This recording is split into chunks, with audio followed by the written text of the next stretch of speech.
Hi everyone, welcome to Wednesday's ESPN FC Live. Mark Donaldson alongside Mark Ogden and Shaka Hislop. Today on the show we'll be looking back at yesterday's Champions League semi-final second leg tie between Paris Saint-Germain and Borussia Dortmund, and we will also preview today's game between Real Madrid and Bayern Munich. We'll also be having a little bit of fun with a game of what if. We'll be talking about Manchester United, don't we always? Well, there's plenty to talk about with Augie and with Shaka, but let's get to it. I want to start with you, Shaq. I didn't expect Paris Saint-Germain to lose the game. They did, and they lost the tie by 2-0. What's the bigger narrative here? Borussia Dortmund back in a Champions League final, or Paris Saint-Germain not? I would say the bigger narrative is Borussia Dortmund back in the Champions League final, because I think listen. Call me a romantic or whatever you want to be. The positive side to this story is the one for me that's the more attractive. Now, don't get me wrong. I can certainly talk about the negative and PSG and all that comes along with it for as long as you like, Mark. But I think right now, when you think about Dortmund, you think about how unlikely it is. That's a team that right now sitting fifth in the Bundesliga, excuse me, whose league form has been anything but suggesting that they are amongst Europe's elite in a final. You have to celebrate that. Listen, 3 weeks ago, we were talking about whether Terzic should be still in a job come the end of the season. And now we're talking about Edin Terzic leading his Borussia Dortmund team out in the Champions League final. I mean, 3 weeks is a long time in football indeed. Okay, Augie, Paris Saint-Germain. Serial failures. 2020, they got to the final, didn't win it. They spent so much money. Look at some of the players that they've had. All of them brought to the club to try and win the Champions League. Ligue 1, that's by the by. That's expected. It's about winning the Champions League. They've not done it. What's happened? Why have they not done it? Well, I think in the early days, those players that you're showing there's some amazing players. And initially, they built a team of superstars rather than a team, And I think it also coincided with that era of the great Real Madrid team that won 3 on the bounce, and then Liverpool and Man City, came to prominence. So I think they've been unfortunate in the sense that their big team was built around the same time as some great teams, but they've never really had that cohesiveness to win and beat the top teams when it's mattered. We all remember the hammering they had at the Nou Camp that time when I think they lost 6-1 in the second leg. So the times never really worked for them. But this time around, I never really saw this in them this season. I thought that I saw them in the group stage almost get knocked out by Newcastle. I mean, Shaka remembered this being an ex-Newcastle player, but it was a deep in stoppage time when they had a very dodgy penalty in the Parc de France, which saved them from, I think, going out that night against Newcastle. So they've been very lucky to get to this point. But it's such a young team. This came way ahead of time, and people start to think, well, this team isn't good enough, but we've still got Mbappe with Mbappe in the team. You never know. And I was beginning to think that this was going to be their year. I thought, Mbappe's leaving. What a fairy tale that would be. A kind of fairy tale, an expensive fairy tale. What a fairy tale it would be. Kylian Mbappe leaves PSG with the Champions League trophy. In the summer that Paris hosts the Olympics, it all seems to come together. But that's the romantic side of me, and it shows that it's totally wrong. So, they've not made it because their best team coincided with some great teams. And right now, they've been outdone by a proper team of no superstars against a team that's got one superstar and 2 young players. And, last night you were watching PSG, and there's so many that are at that level. Gonçalo Ramos missed a lot of chances. It just felt like they lacked a bit. Ousmane Dembele is always flattered to deceive. We've got a lot of nearly players, PSG, and a superstar. And I think that over the years, they've had too many nearly players, too many superstars, but not enough proper team players that Dortmund have got.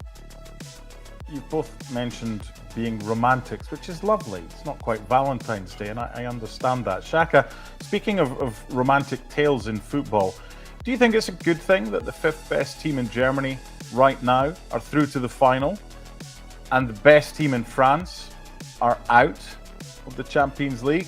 Or do we look at the Champions League and we say, you know what, it's not the European Cup back in the day when it was the champions, and this is what it is now, because Dortmund have gone from 2013, when they were so unfortunate to lose out late on at Wembley against Bayern Munich, and now they find themselves back in the final as the 5th best team. So For me, I'm all for it. Are you?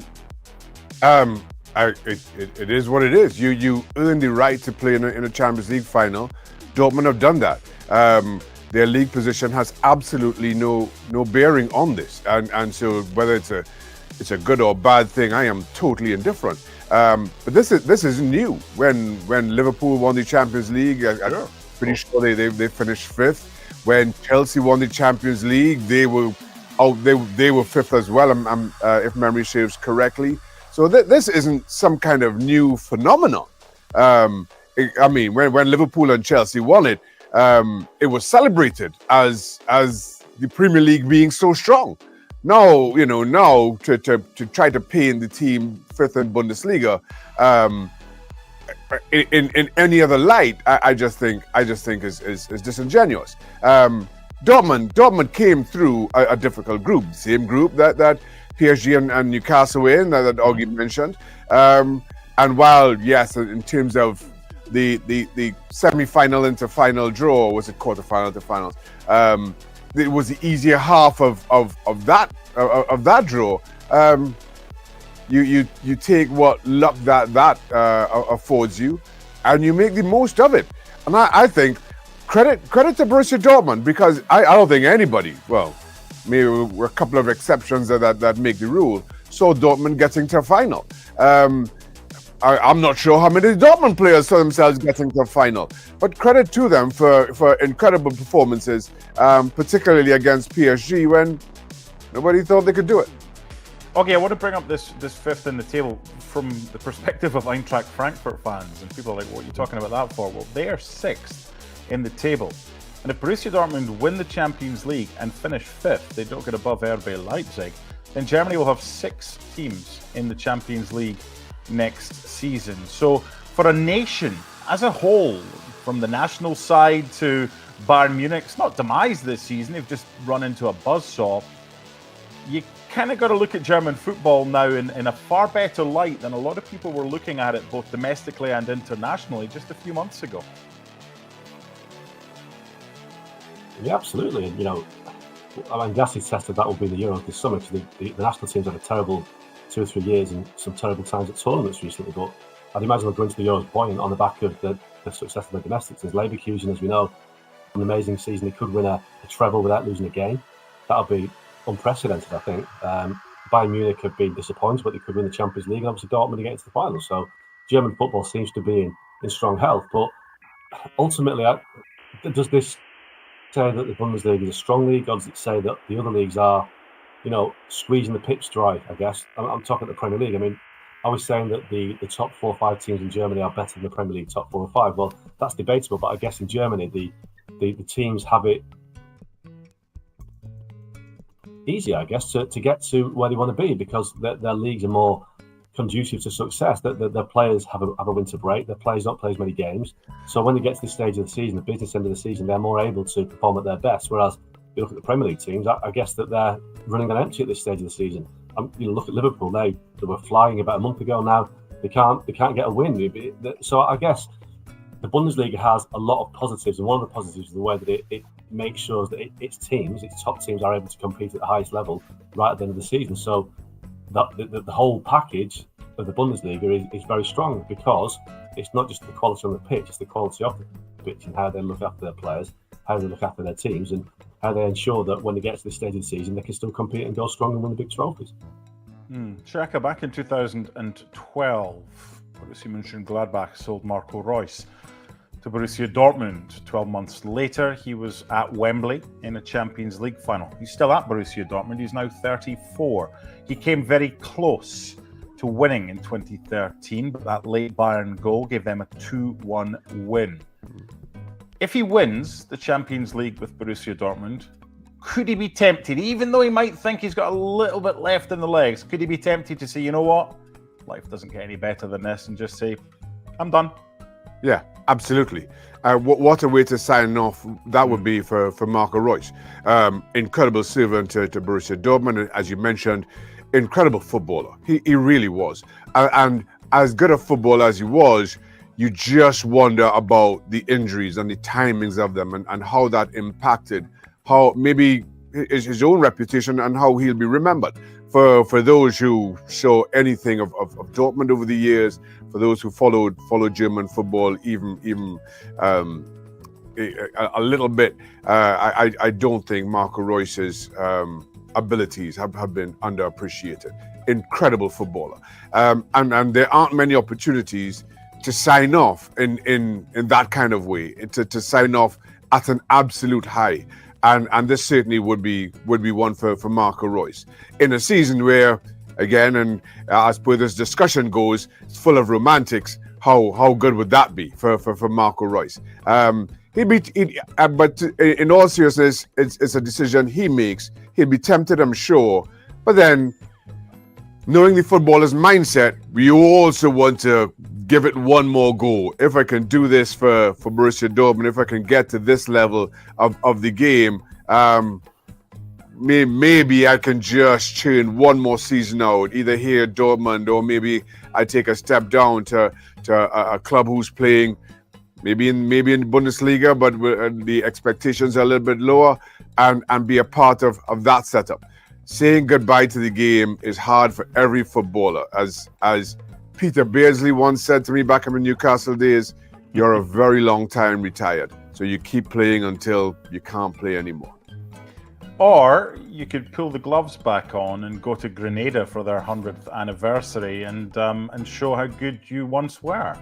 That's an option reserved for minority few, Mark. Because you're just back from there, and your Instagram it has shown that just because you're retired doesn't mean to say you can't have plenty of fun still. Oh, I'm having fun. Don't worry about that. It was fun. What goes on tour stays on tour, yeah? Yes, that's absolutely right. Let's move swiftly on. I want to touch back on Paris Saint-Germain, Augie, because Mbappe looks like he's heading to Real Madrid. Where does this defeat leave them? About to lose their star player, Luis Enrique, linked with a move back to Barcelona next summer at the end of his PSG contract. Is that it for PSG? Are they going to have to start from scratch again and go down a different route, not that of superstars, and maybe look for another way to try and win the Champions League? What do you think? Well, I think they've already started doing that. I think when Neymar and Lionel Messi left a year ago, that's signalled the start of a new policy. They brought in players from all over Europe, the young French players, I guess, that were going to be the bedrock of the new PSG. Obviously, Mbappe's gone; they're not going to get a fee for him, so which means it's going to be difficult for them to build again. But if you think about France, France produced so many great players. They've won the World Cup twice. They're a team that is always competitive at the highest level, but their club teams don't succeed. I think only one French team has won the Champions League. That was Marseille over 30 years ago. But if PSG want to be successful at that level, they just need to be the destination for all the best young French talent, because I don't think the game's superstars are going to go to PSG anymore. I think they're going to go to the Premier League, to La Liga, because they know that Ligue 1 is not competitive enough to kind of satisfy their ambitions. I think, they want to be, if they're good enough to play for PSG, they're good enough to play for Barcelona, Real Madrid, and all the top sides of the Premier League. So I think PSG, what they have to do now is be the team in France that gets all those great young French players and develops them to the point where they become, I guess, a club side in the image of France. And if you can do that, you've got a chance of winning everything, because we know that France produce, probably more top players than any other nation. I guess only Brazil and Argentina come close to France when it comes to producing global superstars. So the talent's there. PSG maybe just need to go down the route of picking local talent, homegrown talent, rather than buying superstars. But I don't think that option is going to be available anymore. I don't think the superstars will go there, because they've seen the PSG project doesn't work in that form. So they'll go to other clubs in Europe and leave PSG maybe to pick up the best young French talent and make them a team of superstars in their own. He didn't want to do so because he could have been at Selhurst Park on Monday night instead of playing against Paris Saint-Germain on Tuesday. So how can we link this with Manchester United as far as decisions made? They bring in the likes of Sofiane Amrabat to replace the likes of Sabitzer. It just seems all over the place, the Manchester United recruitment here. Meanwhile, a former player and a loanee are both preparing for a Champions League final. Augie, how will that sit at Old Trafford? Well, it's certainly been a question that's been doing the rounds in Manchester for the last 2 or 3 days as to how, Sancho's taken the headlines, because Sancho, is a Man United player and he's not playing for Man United. United to do any of their season at Wembley in the FA Cup final, but Jadon Sancho's ended it in the Champions League final at Wembley. So who would you rather be? I would probably rather be Jadon Sancho because you've got a fighting chance of winning the Champions League. I'm not quite sure that would have been the case in the FA Cup final against Man City. But let's just take Sabitzer first. Sabitzer arrived on loan from Bayern Munich the January transfer window last season. He did really well. He brought athleticism, he brought professionalism, he brought reliability, energy box to box, but he got injured towards the end of the season and missed the cup final. And United felt that they could find a better option in the market. That some of them signed Sabitzer on a permanent deal for around, I think, 12, 14 million pounds. A really good deal at the time, but they decided otherwise. They signed Mason Mount, and then when they realised they were desperate towards the end of the window, they signed Sofian Amrabat on loan from Fiorentina. And let's be honest, both players have been a disaster. Mount has maybe got a future, maybe give Mount a chance when he gets fit, but Amrabat's been awful. So Sabitzer has been outstanding for Dortmund in their run to the final, and he showed against PSG in both legs what United have missed this season. That kind of energy in midfield, that youth, it's not youthful energy, but just reliability that Casemiro hasn't got. And, Kobbie Mainoo will be crying out for somebody like Marcel Sabitzer alongside him. But that ship sailed.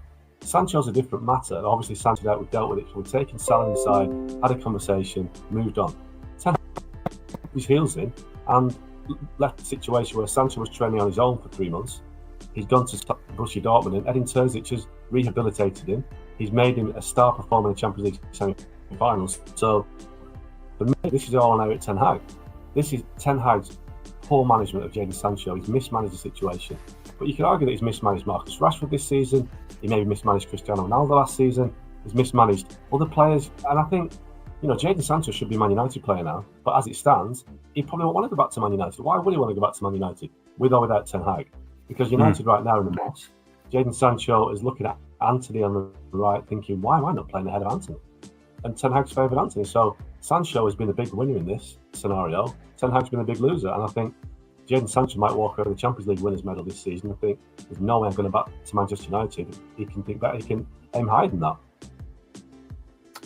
Xhaka, Jadon Sancho and his Dortmund teammates would prefer Bayern over Real Madrid, looking for revenge for 2013 and feel they've got a better chance of victory, or they might prefer not a domestic fixture in a Champions League final again and maybe have a chance at the best team in Europe? I'm not. Well, first of all, I don't think anybody at Dortmund cares who's their opponent in the final. They're happy to be there, and whoever it may be, bring that game on.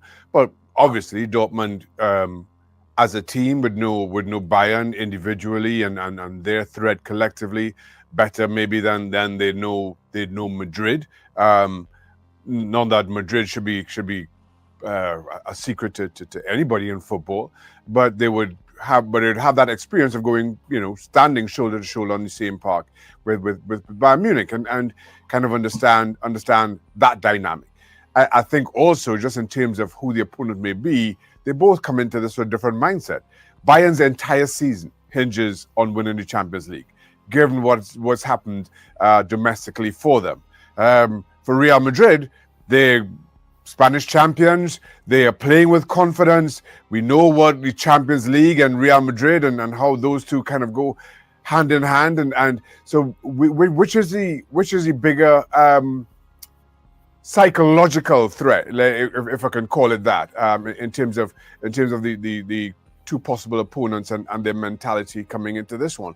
Again, I'm not sure that that's clear cut either. Which of those two different perspectives you prefer to come up against? So Sabitzer in his post-game interview was saying he really didn't care, and I absolutely believe him and everybody else in that Dortmund changing room feels exactly the same. Augie, when Dortmund went to Munich, went to Bavaria at the end of March in the last Der Klassiker that we saw, they ran out pretty comfortable 2-0 winners.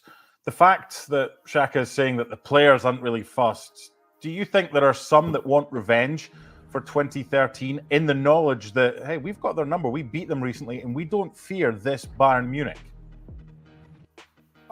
I guess so. Obviously, talk about Hummels and Reus, and obviously Hummels went to Bayern and won the Champions League there, so I suppose he's kind of buried that one a little bit. But for me, if I was a Dortmund player, I wouldn't want to face Bayern Munich, because I think, obviously, Bayern won, I think, 4-0 at Dortmund this season, so Bayern are the big bad wolf of German football, aren't they? And Dortmund have had so many disappointments against Bayern Munich over the years.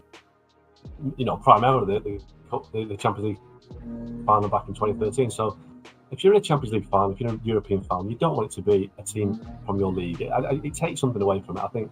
And I think Real Madrid, they are vulnerable. I mean, so are Bayern Munich. But I think if you're a Dortmund fan or a Dortmund player, you don't want that pressure facing the domestic rival, especially one that's as dominant over the years as Bayern Munich. So I think get Bayern Munich out of the way. Would you want to face Bayern Munich with Harry Kane at Wembley, Harry Kane and home turf, desperate to win the Champions League in London? Let's just kind of put it to one side. Let's. If I was Dortmund, I'd take Real Madrid because it'd be a better occasion, a better spectacle. It's Real Madrid. It's the biggest team in the Champions League. It's the most successful team. I think they've got a good chance of beating Real Madrid, so I'd go for Real. Shaq, Jude Bellingham at Wembley. I know Augie's spoken about the likes of Jadon Sancho, who we know is going to be there. He's mentioned Harry Kane, who wants to be there. Jude Bellingham's just been brilliant this season for Real Madrid. What a platform that would be for a 20-year-old who acts like he's been in the game for a decade at the highest level. But it won't be easy. What's your prediction for Real Madrid against Bayern Munich in the second leg later today? I think Real Madrid get the job done. I just again feel that Real Madrid and this competition, just in general, I don't know what it is about them. You can look around the squad and try to find holes in it, and oftentimes you do. But as soon as they take the park on Champions League nights, it's just same old Real Madrid. And again, as much as I said previously that Bayern, and which I think is still every bit as valid, Bayern's entire season is hinging on them winning the Champions League. This is clearly a flawed Bayern team in my opinion. Thomas Tuchel on his way out. I'm not sure how that dynamic plays off for Bayern, especially as we come closer and closer to the end of the season. So right now, I think Real Madrid get the job done in the semi-final. Real Dortmund final in a one-off, and again, if that's the matchup, I go Real Madrid again.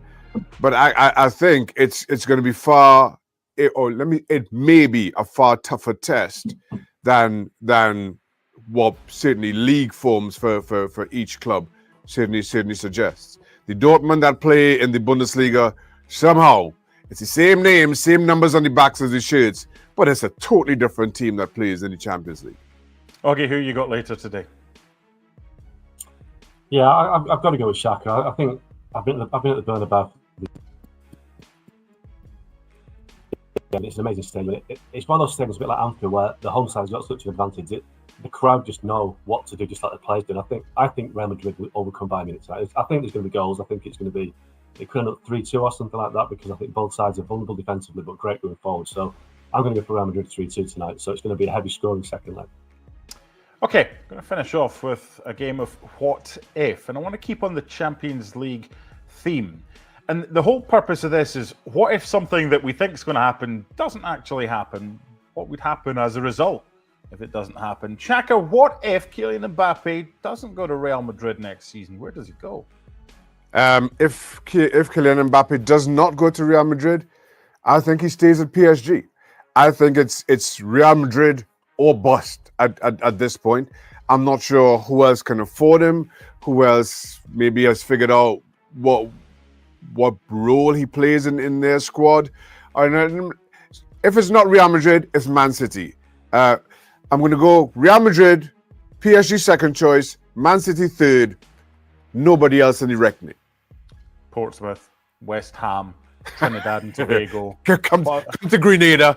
If it's not one of those three, he's going to come to Grenada and play Legends games. Yeah, hang out with Brent Sancho and just have a real good time in the Caribbean. Augie. Can I chuck a left field one in here? Of course. I think, and I'm not saying this will happen, but I think one club that should go for Mbappe is Arsenal, because they've got a platform of being the biggest club in London. London is a great city that all the players want to live in. They need a striker. If they win the Premier League, they have to take a step forward. And I think they've got a great history of superstar French players. Thierry Henry, Arsene Wenger has rebuilt that club over the years to make them such a massive club. Certainly in France, I think Mbappe to Arsenal, as crazy as it sounds, no fee. You could justify the wages because he's such a superstar. I think that if Arsenal have got the ambition that we think they have, they go for Kylian Mbappe. And he could use some of his signing on fee to maybe get better Wi-Fi reception or faster broadband as well to help Oggy out. I thought it was me and these Bluetooth. I was like, okay, it's happened too often now. It's the loudspeaker. I understand that. Sticking on the kind of Kylian Mbappe, Real Madrid Spanish theme, Shaka, what if Xavi's decision to stay at Barca is actually a mistake? Yeah, and that's a big question. Barcelona certainly were a whole lot better when Xavi wasn't going to be their manager next season, both at the start of the season and the finish of this one, when it seems that his future was secure. All of a sudden, Barcelona are finding this game harder than they did in the middle bit. Listen, I didn't understand his decision to the reversal to announce that he's staying. I'm not sure what changed in between him saying that he'd had enough and he couldn't deal, or it was exhausting dealing with the machinery that comes with being Barcelona manager. I'm not sure what changed. And all those things that he complained about are going to be right there to start next season. So it made no sense then. It makes no sense now. I still think it was a mistake, one way or the other, for him to reverse his decision as he did. Okay, Oggy, your what if we go to the final day of the Premier League season, City have drawn one of their next two, and Arsenal win theirs, along with City winning the other. So we go into the final day level on points. What if that happens and the goal difference is 6 in favour of Arsenal? Could you see a title swing with a 6-goal swing somehow? Well, you've got to factor in that Arsenal are playing Everton at home, so it might be more than 6. But if any team is capable of scoring 6, 7 or 8 goals, it's Man City. Erling Haaland, Kevin De Bruyne, Julian Alvarez, Phil Foden. I think you could definitely put your money on City doing that, and especially with West Ham as they are right now. David Moyes is leaving. There's a bit of, unhappiness at the club. They've had a couple of heavy defeats. I definitely wouldn't rule out Man City putting 6, 7, or even 8 past West Ham if they have to do it. Okay, I would love to give you this last one, but I think it's only fair that we give it to Shaka. What if Cristiano Ronaldo's first ever Premier League goal that he scored wasn't conceded by, Shaka Hislop? What if he'd saved that cross come shot? Might all have been so different.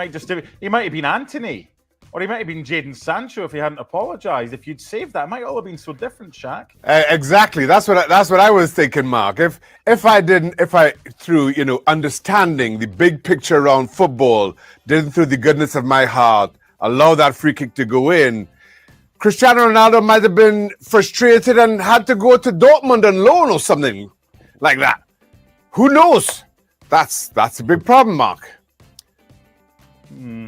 You say you maybe could have got Steven Gerrard. We're just bringing up all the bad things. I know we're about to close. Cheers. Let's just relive every single goal I've conceded.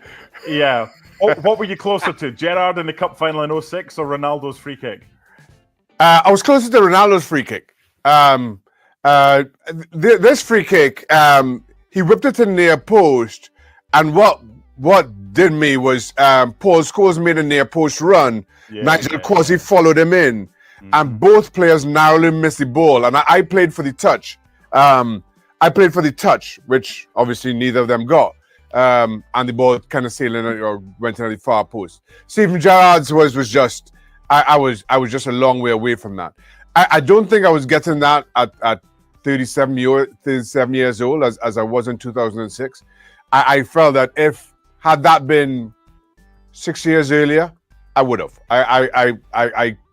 I believe I would have gotten to that 6 years earlier. But at 37, I'm well past my sell-by date. Well, you could have rewritten history. Real Madrid or Bayern Munich, one of them trying to write. What are you saying? I'm trying to wrap this up. This is unfair on Shaq, Listen, for me, he's conceded Ronaldo's first goal. That is a badge of honour. Steven Gerrard's goal in the FA Cup final. That was a superstar goal. That's one of the most iconic cup final goals I've ever seen. I think he also considered Eric Cantona's goal in the game at St James's Park back in, was it '96, which is again No, an iconic moment. that was Pavlicek. That was Pavlicek. I've let you. It wasn't him. Right. He's a poster goal, so fair play to Shaq who's there. Okay. Cheers, Mark. Okay, thank you. I'm going off to enjoy the Real Madrid Bayern second leg. Shaka's off to look at pictures from Grenada. And you stop trying to tap into your neighbour's Wi-Fi and get a proper reception next time we speak, Augie. Thank you all for your company. I'm back to relive every goal I've conceded in my career. All 6,341. I should have been out 2 minutes ago. I'm sorry, Rob. We'll do it all again on Friday. ESPN FC Live every night. They know how to get it done because their Wi-Fi is good. Bye for now.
Semi-final of the week. It is Real Madrid against Bayern Munich. Real Madrid at the Santiago Bernabeu. Of course, our favourites. 2-2 it was in the first leg. Frank, are you going for Real Madrid in this one? Yes, they should. But if Bayern Munich can cope a little bit, can copy what Borussia Dortmund did today, meaning maybe, not allowing Vinicius Junior to do the difference, they're capable of doing something and surprise. And this season is full of surprises, so why not? But overall, yes. It shouldn't be a problem for Real Madrid, except that they play against Bayern Munich, and you never know what can happen. They can wake up, they can do something special, and win that game. Good news for Bayern fans, Jurgen, is it looks like De Ligt is back fit and will start. Well, it's always good news when you get players back at your disposal, and so now he can decide if De Ligt is playing or Kim Min-jae is playing, how he wants to do that. I mean, key for them certainly is that they have to be very strong in defensive midfield. They have to screen really, really well for their back four, make sure that the balls are not passed through to the incredible attacking line of Real Madrid. They know that Madrid probably is the favorite, but it doesn't bother Bayern Munich because they have the confidence to go to any place in the world and say, we'll give it a go and we might win this game. So I can imagine watching a game there that goes all the way till the end, maybe even till penalty shootouts. Oh, yes, of course. Well, there has Germans would love that, wouldn't they? Yeah, well, I'm not against an all-Germany final at all, but it'd be a lot to take, wouldn't it? Yes, it would. The bragging from Jurgen, Derek, Archie. Yeah. Derek, it should be a great game, shouldn't it? I'm really looking forward to it. Listen, would I be sitting here shocked if it was Bayern Munich? No, I would not. Because they could, you look at those players, some of them, they could turn it on in a heartbeat. But maybe they could take a little leaf out of Dortmund, and there has to be, from a defensive aspect, and there has to be an appetite from the wide players to do a defensive job. There just has to be. And I think Dortmund showed that if it is Pavlovic and Leimer, they have to have those two and Musiala on a piece of rope. And you come, boys. We can't have them just watching the game whilst, just enjoying themselves while the rest of them are defending, and they're going to have to defend. And I think Dortmund did a really good job of that, is leaving Füllkrug and getting the rest back, and they all rolled their sleeves up. They'll have to do that. If they decide to leave themselves open a little bit and take the game to Real Madrid, who knows which way they'll go about it. That's when those two in that back four could get exposed. Dortmund never really allowed that to happen in either of the two games. They sat a little bit deeper. And I wonder if Bayern will do that. But I still think Real Madrid will go through, but I think it's going to be a close one. So to your point, do we really see Leroy Sané doing the same defensive work that Karim Adeyemi was willing to do? When we ask ourselves in the profile of a player, is that guy willing, capable, and able to do that job consistently for you? Evidence will tell us that that's not quite the case. And in the midfield, an area of perceived weakness of Bayern Munich is an area of strength for Real Madrid. By this time tomorrow, then, we will know who will be in the Champions League final to face Borussia Dortmund. Will it be an all-German affair? We will find out, and of course, that will be the main topic on the next edition of the show.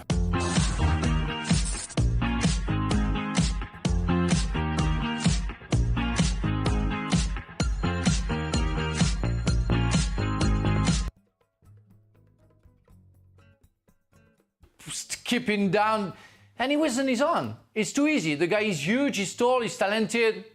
Thank you very much. How much blame will Luis Enrique get for this, Frank? Well, yeah, he has to be blamed. I mean, we have a coach here with Jurgen. I don't know how he sees that, and we talked about that so many times. I love to give responsibilities for the players. It's like who takes a penalty, who is the second to take a penalty, and we see arguments in the middle of the park with players, arguing because they want to shoot the penalty. It should be said, done, tried before. That's professional. We are talking about professional players. We have to know who's marking whom else. And if you decide to go in zone, and when you see that, I'm sorry, you're responsible for that. Jurgen, who would you pin the blame on for that? Now, for us coaches, it's this discussion, zonal marking, man marking is a very, very intensive one because obviously a little bit our more traditional approach is clearly, that we coaches like more the man marking approach because you give clear responsibility to each player being responsible for whoever you tell them to mark, or whoever will then be the one that they are responsible for. If you go into zonal marking, it is also at the very end, and that's maybe sometimes a misunderstanding of how people kind of look at it. It's still happening then and go man against man in that specific zone. So no matter if you now go man marking or zonal marking, when the ball comes in your zone, whoever comes into your little tiny zone, you are responsible to make sure that your opponent coming into this little area is not scoring. And this is now something where obviously players get away with it because they have an alibi. Because okay, I didn't see the ball, the guy coming 5 yards out and jumping over me. Exactly. But This is something that you can discuss up and down and argue up and down, and then they say they call the coaches a little bit old school if they say we go back to man marking. I would be mostly man marking if I have the choice, or if I do it actually. And other coaches say, no, I'm going fully zonal. But if you go fully zonal, I want to be a striker again because I run from 10 yards at you and overjump you every time, even at the age of 60. Exactly, exactly, and you. Sorry, but exactly. But on top of that, if you're saying that if the guy is in your zone, you are responsible. But if you have two guys in your zone, so are you responsible for the two guys because nobody's going to help you out? So I mean, I understand what you're saying, and you just said it at the end. You would have loved to face a team who plays in zone because you're so free. And you can run and go in between two players, and we saw that with Beraldo and Marquinhos not having a clue where Hummels is. That's a big problem for me. I'm not going to go on about zonal and man marking, but let's not forget that wasn't the goal that knocked him out. That was just the icing on the cake, wasn't it? Yeah, indeed. They were already through at that point. Yeah, that would help. It just helps them cross the line. Yeah. By the way, Frank and Jurgen's Zonal Marking podcast drops next month. Yep.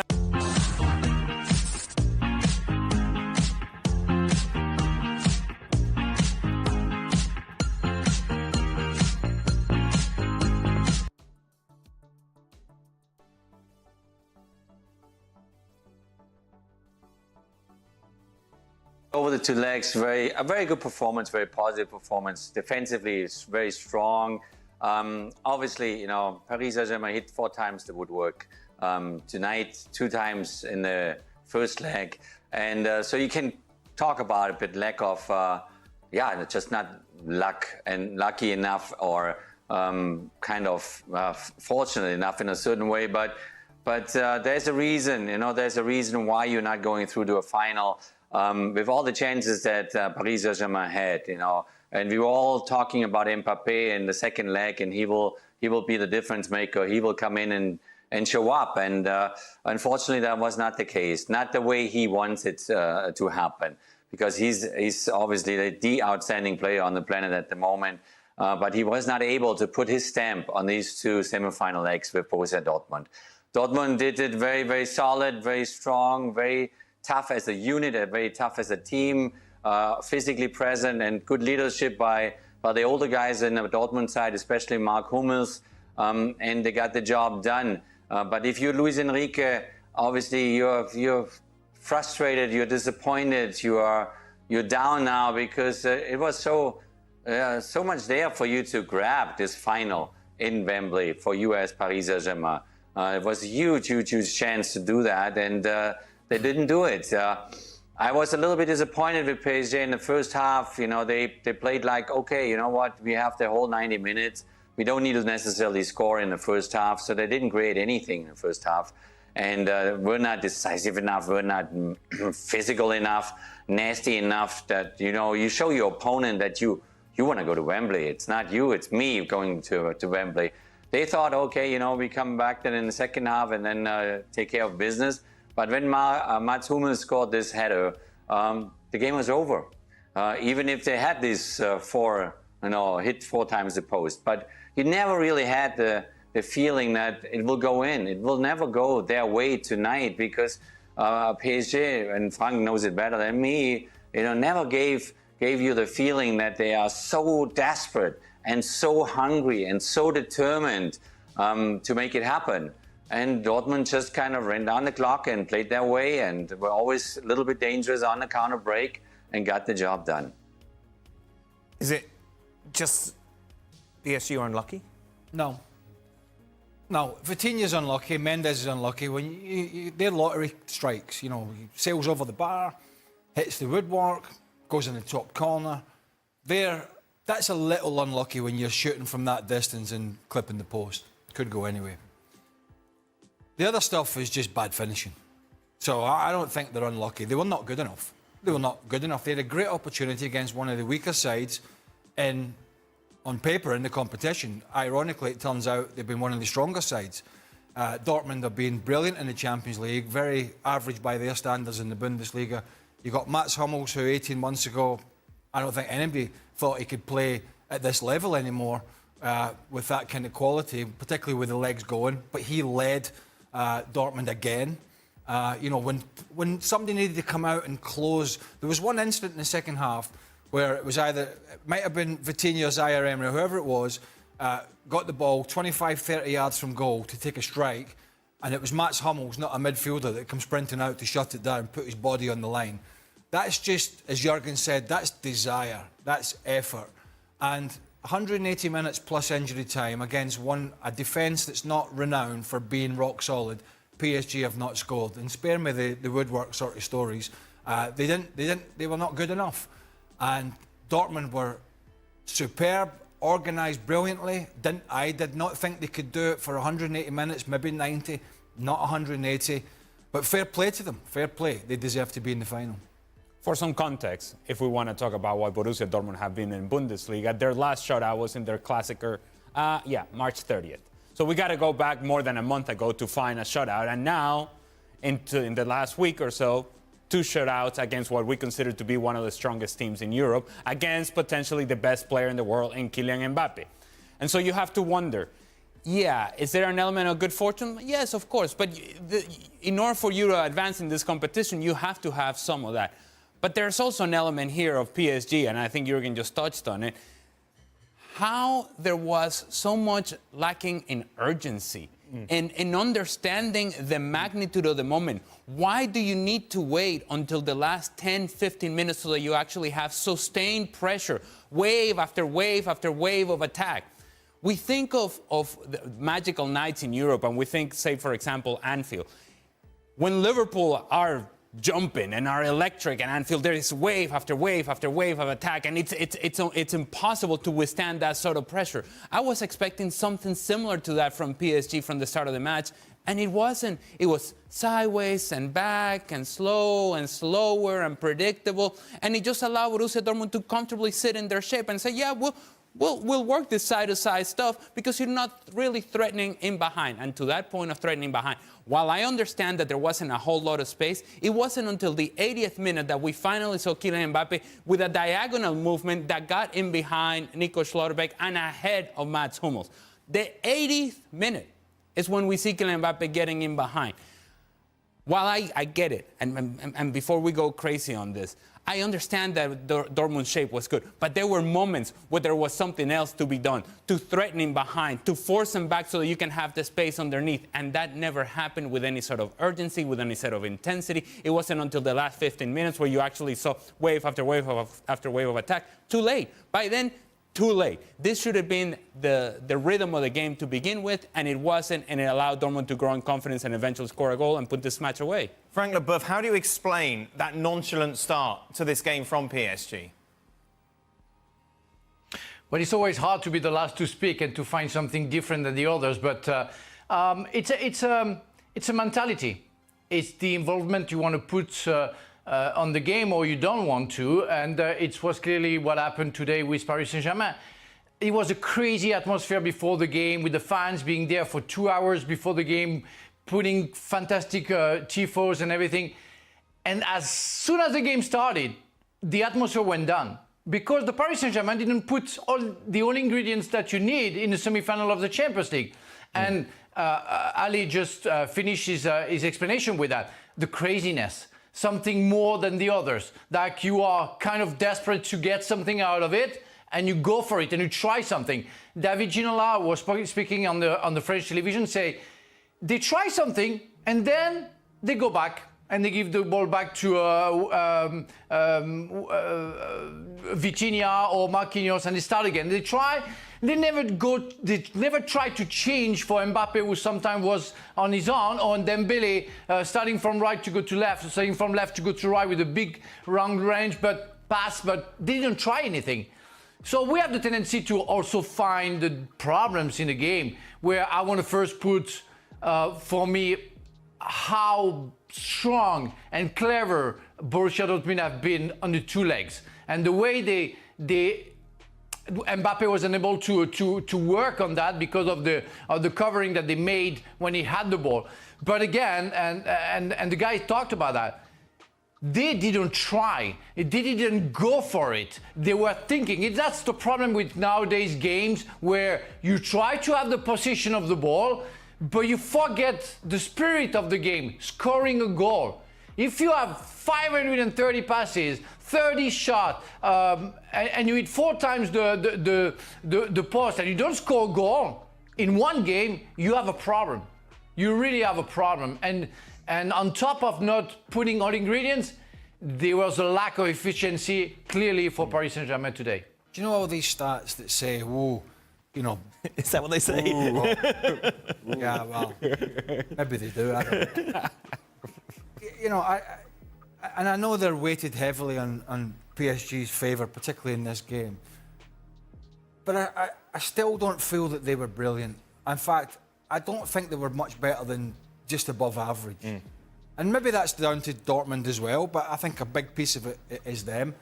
And I think sometimes when we talk about managers and stuff, you know, there's a manager that's had a bit of a troubled season in Edin Terzic, but you've interviewed him.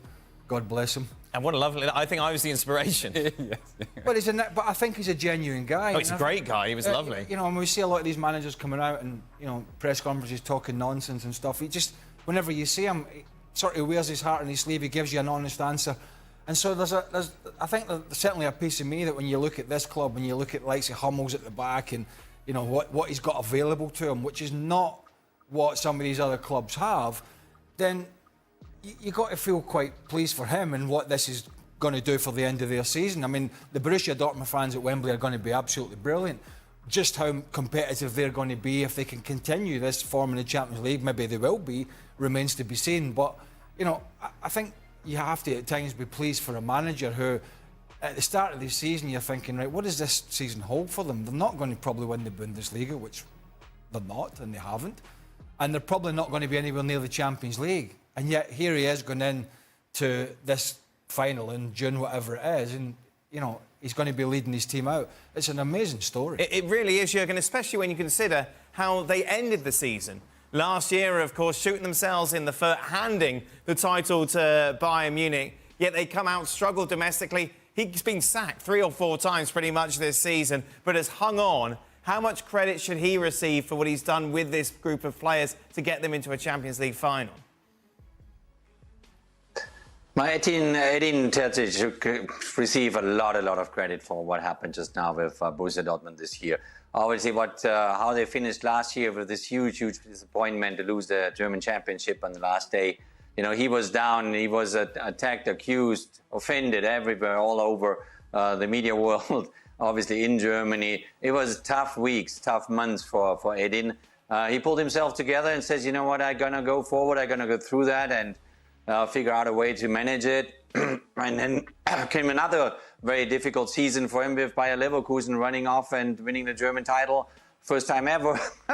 and not being consistent enough in the Bundesliga, having always problems here. And a lot of people always saying, you know, we don't know what we get from Borussia Dortmund week in, week out. One game is superb, the next game is bad. But somehow he figured it out to make it work in the Champions League. Somehow this team kind of always came together when it really mattered in the Champions League games. And he had a fantastic run throughout the entire Champions League season.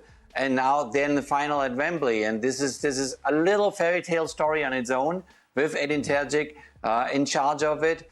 And I'm thrilled. I'm happy for him. So he really should receive a lot of compliments and a lot of credit for what they just did. But it was something that kind of everybody wanted so badly. It was the energy that they put together. It was their belief that they have. It was, you know, the bodies they put on the line defensively, and they threw themselves into the balls, and There was no ego player on the field from Borussia Dortmund, and that made the difference, and that's why they are in the final. Frank, who caught your eye from Dortmund over these two legs, away from Hummels? Oh, away from. I would say Adeyemi. I mean, by the work that he made offensively, of course, and today he had a great chance, but big save from Donnarumma. But the way he was working with Madsen to deal with Dembele, defensively, especially the first leg, he was coming back, tackling Dembele many times. Today also at the beginning of the game we saw that. So I have to put him. I think the four at the back have been absolutely fantastic, working so well all together. And I can't forget Kobel, because he made a great save, even if it wasn't a good shot from Mbappe.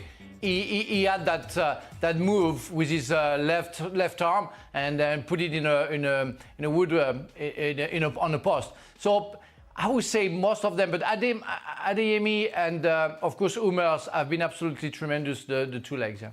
Let me just give an honorable mention to a player who, if indeed you are playing his position, you're I suppose evaluated on how many goals you score. And this is the case of Niklas Füllkrug, who scored the game winner in the first leg.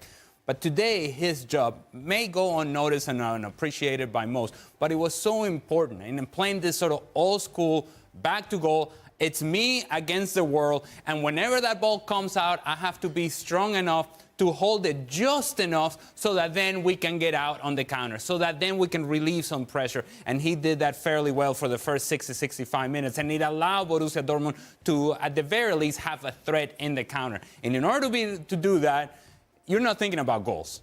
You're thinking about, you know what?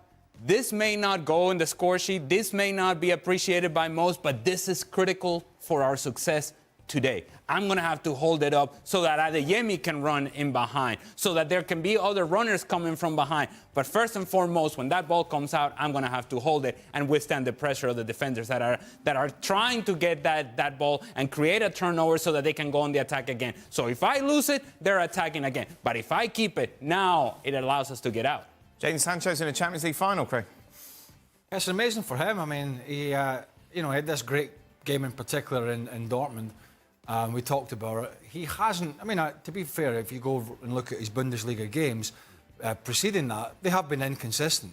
But there's no doubt he's a much happier bunny where he is. And by the way, where would you rather be at this moment in time? And I'm not just talking about tonight, I'm talking about in the last few weeks. Would you rather be, and you've made me squeeze Man United into a Champions League semi-final. No, not at all. Look, there's one place that's a shambles at the moment, and it cannot be a great atmosphere, and that is Manchester United. And you've got Dortmund, where he's happy. This is a great place to be. They've got a final to look forward to. So we can discuss the whys and where nots about where it all went wrong, but it is what it is, and he's in the final. Frank, you mentioned Kylian Mbappe. You talked about how tactically Borussia Dortmund did excellently to contain him. However, people will come at you and say, well, look, people did everything tactically to stop Lionel Messi, to stop Cristiano Ronaldo. If we're putting Kylian Mbappe on that pedestal, it's nights like these that he's got to prove the difference.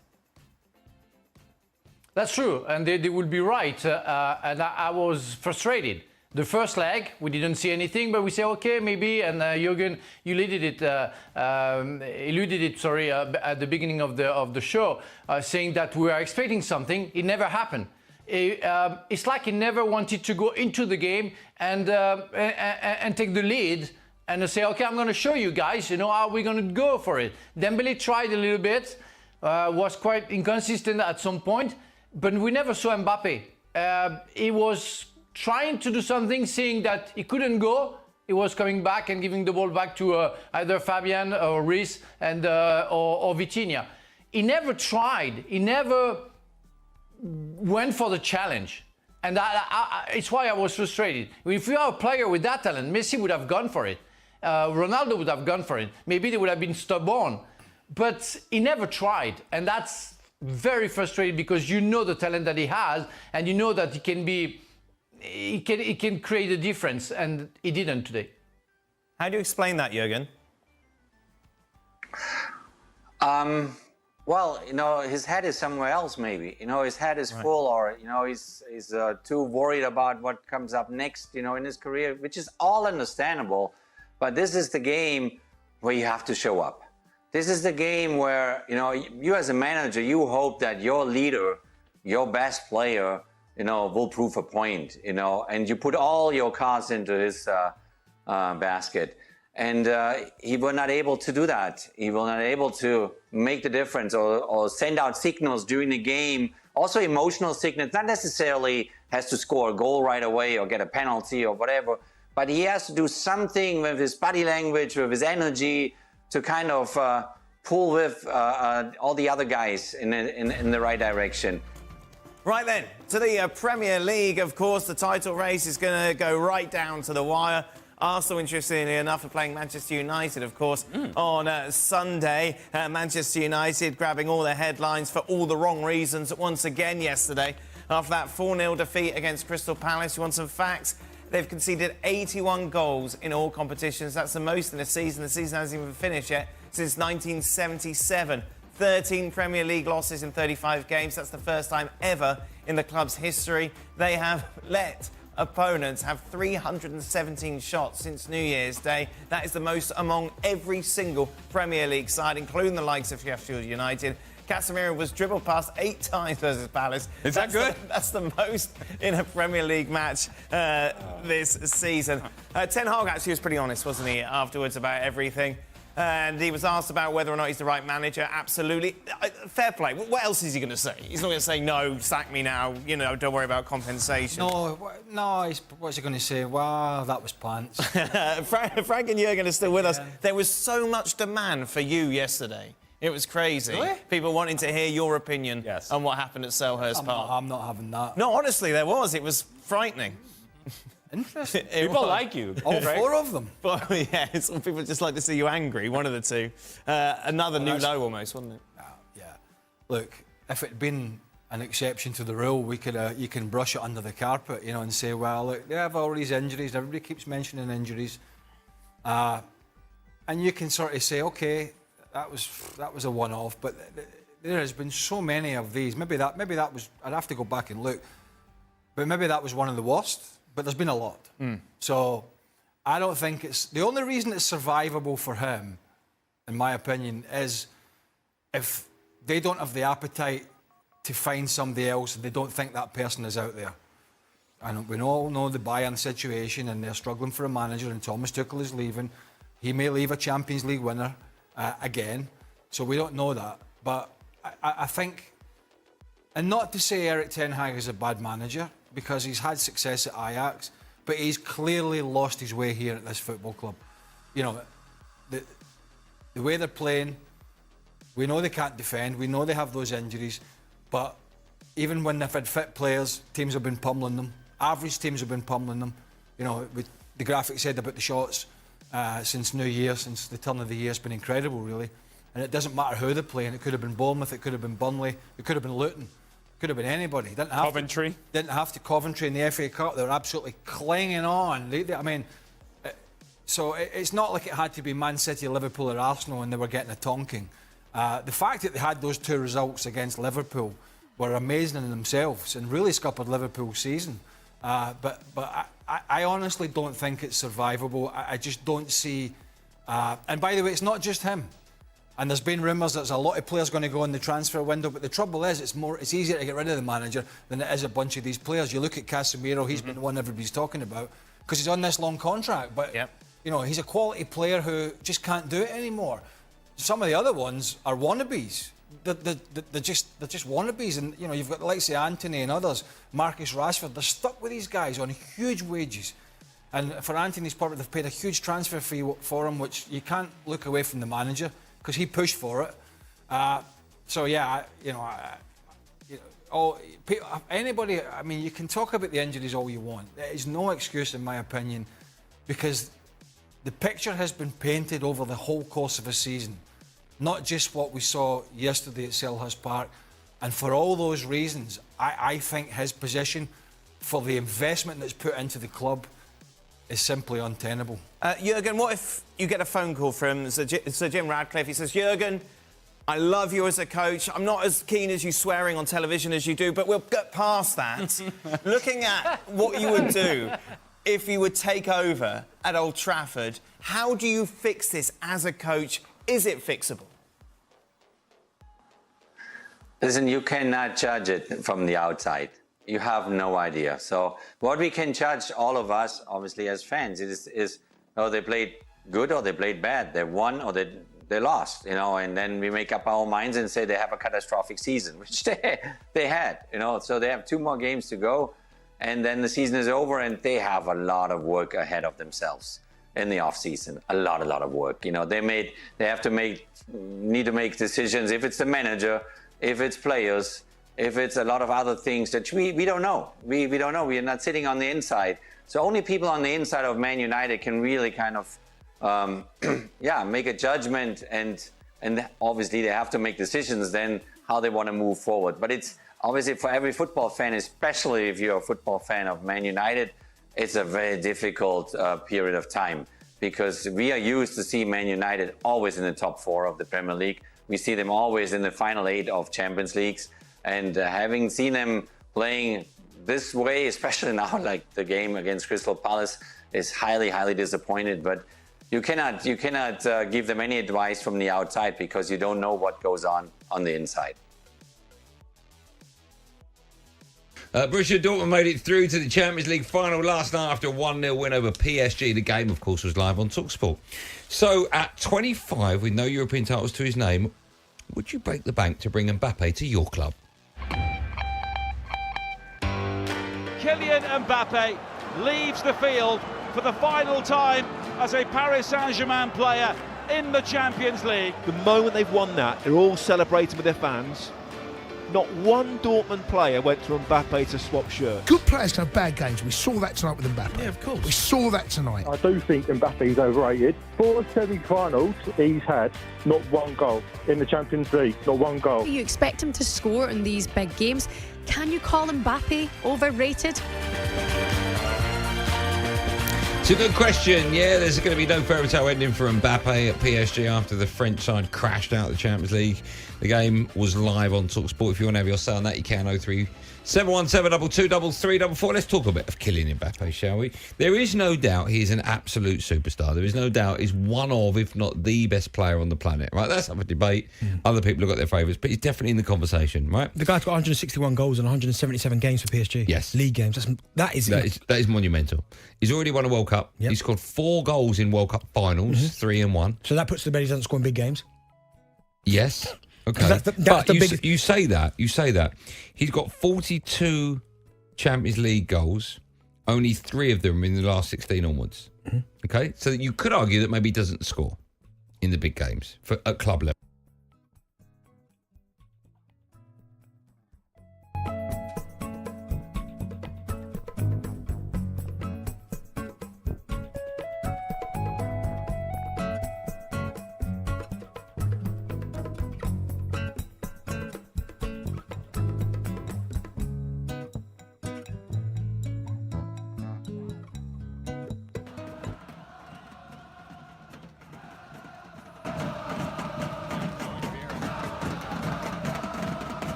Star names and conjuring so many memories of the near half century or so that these famous institutions have been going up against each other. It's the 8th time that they squared off in the semi-finals alone, and tonight we get to find out which of the galaxy of stars will shine brightest on this grand stage in the Spanish capital and script a memorable new chapter in the storied history of this contest. Wembley awaits the winners.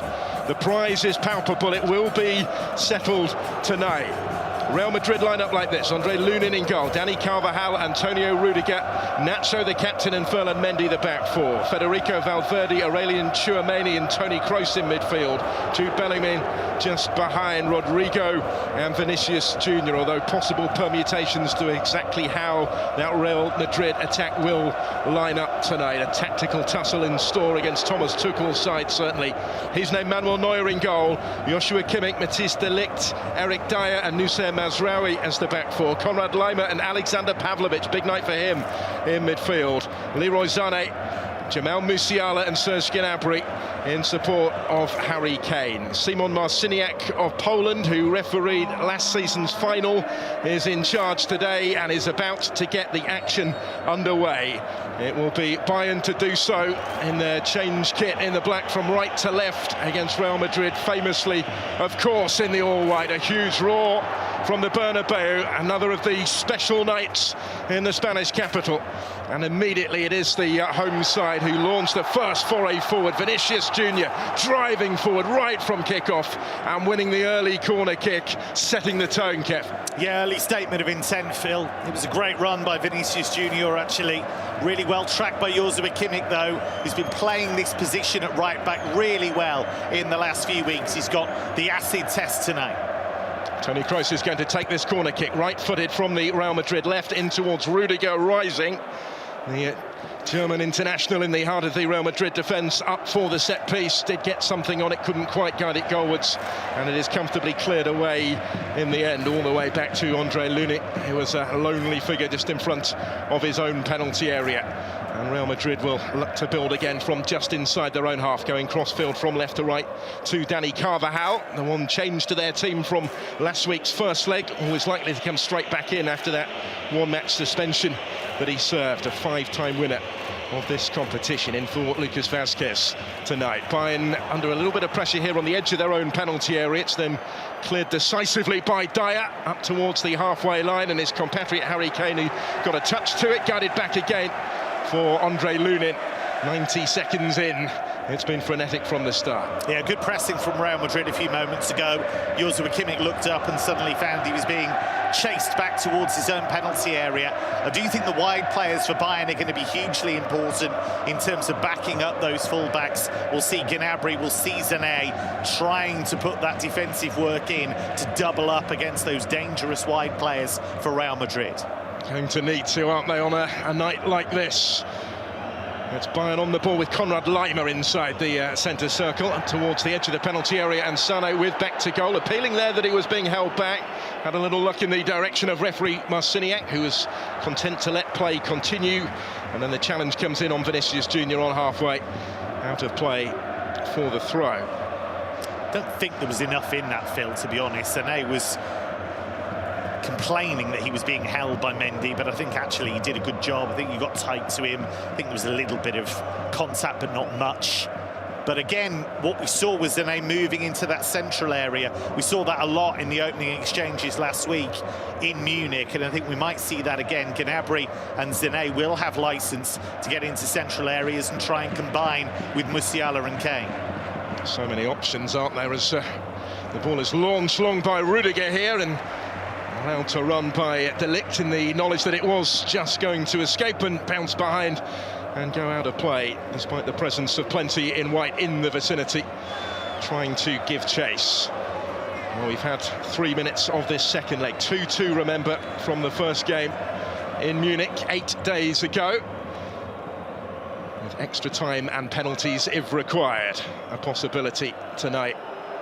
Borussia Dortmund awaiting the winners at Wembley in the final. Will we have a repeat of 2013 if Bayern can make it through, or can Real Madrid continue their remarkable run in what is their 33rd European Cup semi-final, a 17th in the Champions League era, extending a competition record, 4 more than Bayern actually. These are the two teams with the most semi-final appearances in the history of this competition in direct opposition tonight.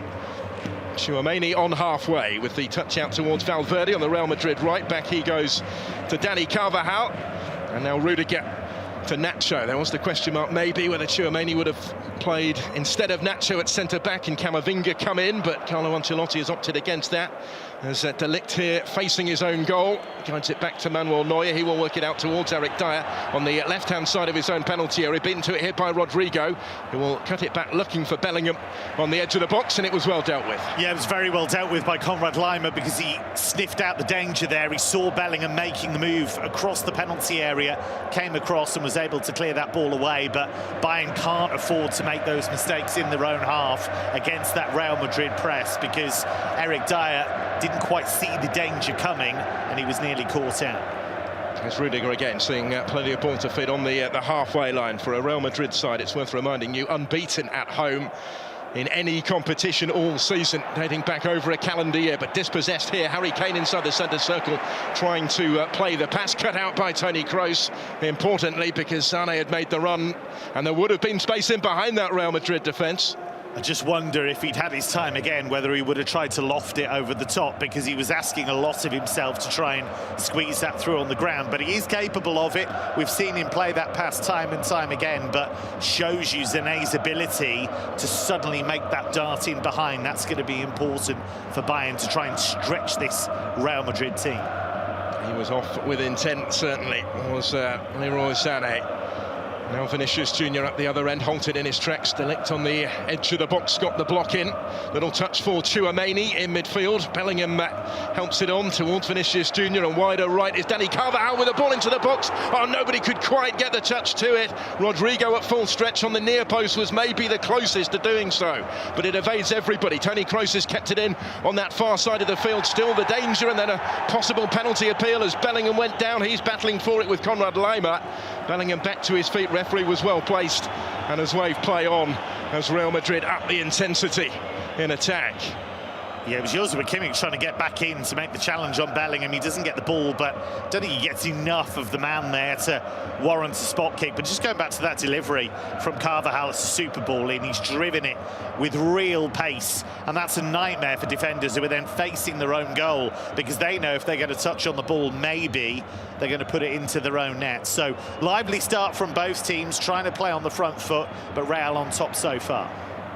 Pinning Bayern back here again on the edge of their own penalty area. It's been a little bit of a theme in the 6.5 minutes so far. Rodrigo was close to getting on the end of that ball in from Dani Carvajal. In possession is Alexander Pavlovic, the 20-year-old, Munich-born, former Bayern ball boy. Starting in the Champions League, as I mentioned, for only the second time. He also began the second leg against Lazio of the round of 16 super season. Saw him called up by Germany, actually, at senior international level in March without being able to play because of illness. They've opened up a little bit of space potentially here for Serge Gnabry, and he's rolled it across goal, and just a fraction too far in front of Harry Kane, who couldn't quite get the touch to it far post. But Bayern will take huge heart from the way that they got in there, and Serge Gnabry, who's been on the fringes in the opening minutes of the match, was left unattended really. He timed his run beautifully to get away from Dani Carvajal to reach it first.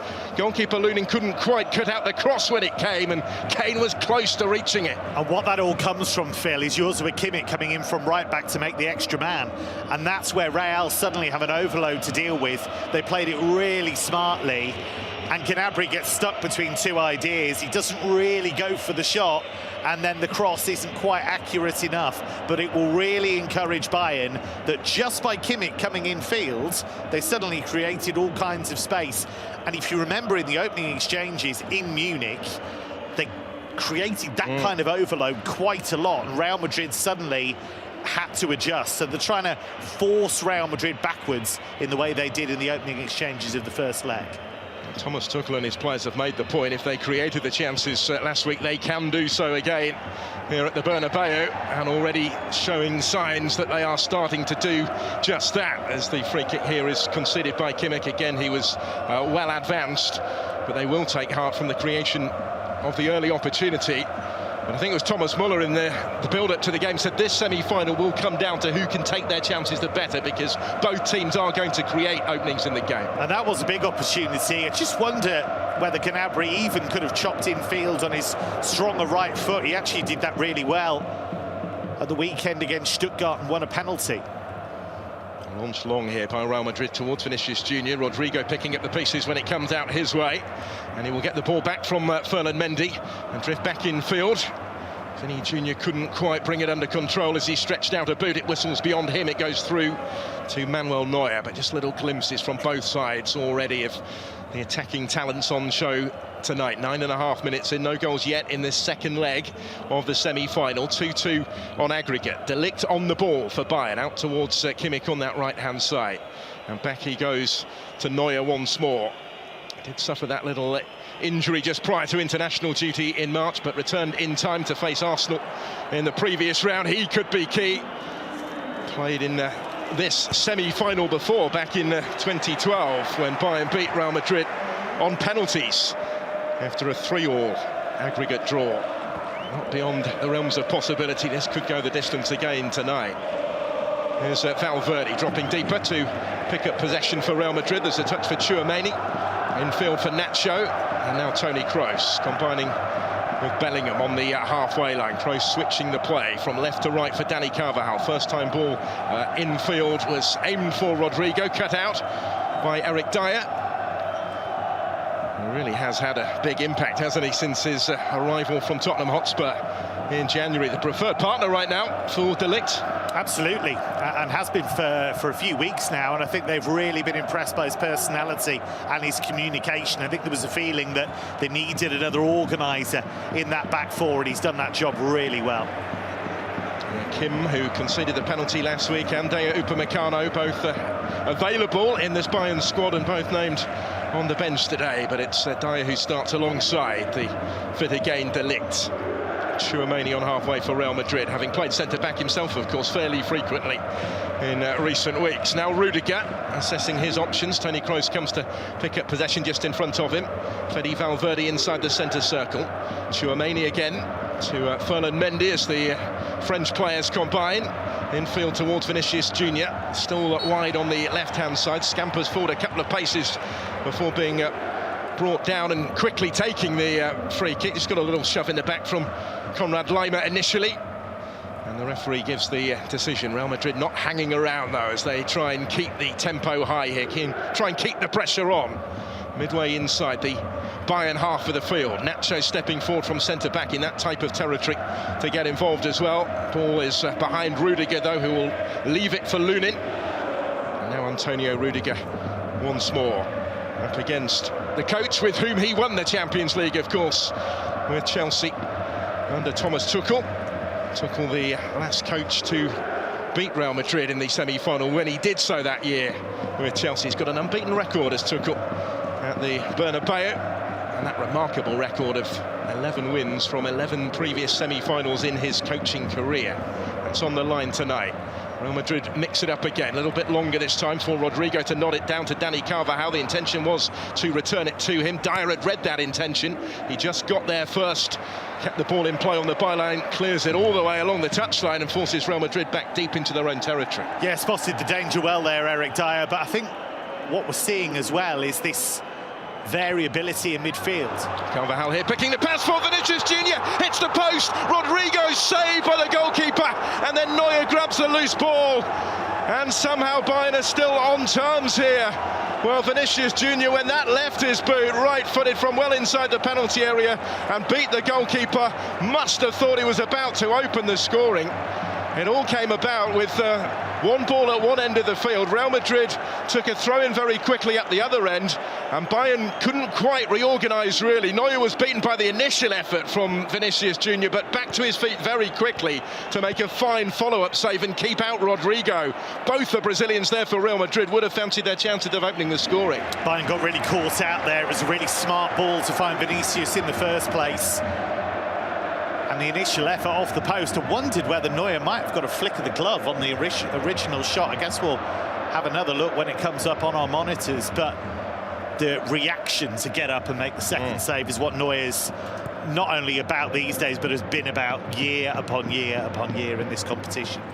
Did absolutely brilliantly from that sort of range, with Rodrigo waiting to pounce and prime to do so. Rudiger here launches it long. Bellingham didn't quite bounce for him, but Real Madrid still have it, with Tchouaméni reaching it just ahead of Konrad Laimer. Ferland Mendy to Vinicius Junior. Back in field again to Tchouaméni, and now Rodrigo looks like he's been given the licence to roam, really. He's popped up in a number of different positions in the attacking third already for Real Madrid, who have had the better of it in terms of pressure and possession in these first 14 minutes, and have come the closest through Vinicius Junior a moment ago to the first goal of the night. Yeah, it was the point I was going to make, Phil, just before Vinicius hit the post, actually. The variability in midfield of Real Madrid. Sometimes Valverde's deep, then he's getting forward. Now it's Bellingham, Vinicius Junior, edge of the penalty area, right-footed shot. A cross goal this time, watched wide of his left-hand post by Manuel Neuer. But again, Vinicius Junior taking up a very dangerous position on the edge of the box and trying to use Dyer to guide his shot goalwards and bend it around him, but just didn't quite have the angle to do so. They are getting closer and closer fairly frequently now, though, Real Madrid. It's a really good spell for them, isn't it? That you sense in a semi-final, which is likely to ebb and flow, that they need to make this period count.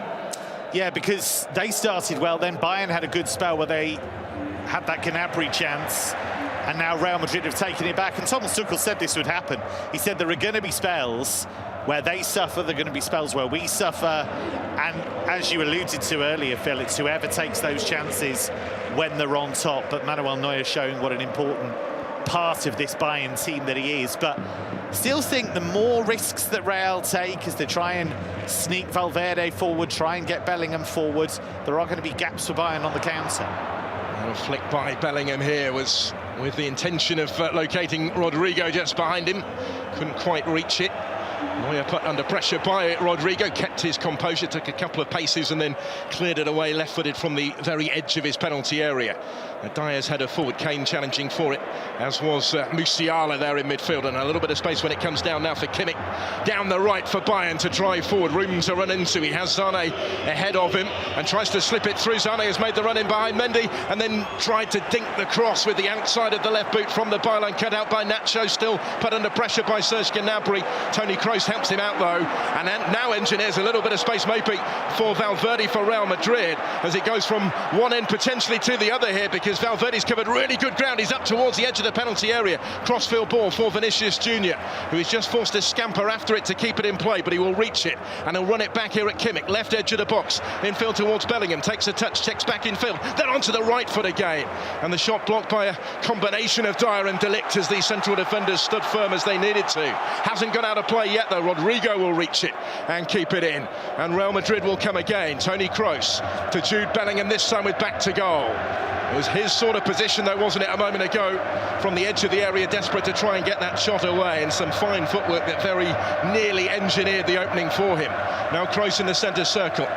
Valverde, who really had led the charge from a team that had been under pressure on the edge of their own penalty area. Here they come again, Real Madrid, with Rodrigo looking just to nudge it on towards Bellingham, cut out by Pavlovic, who was importantly stationed to do so.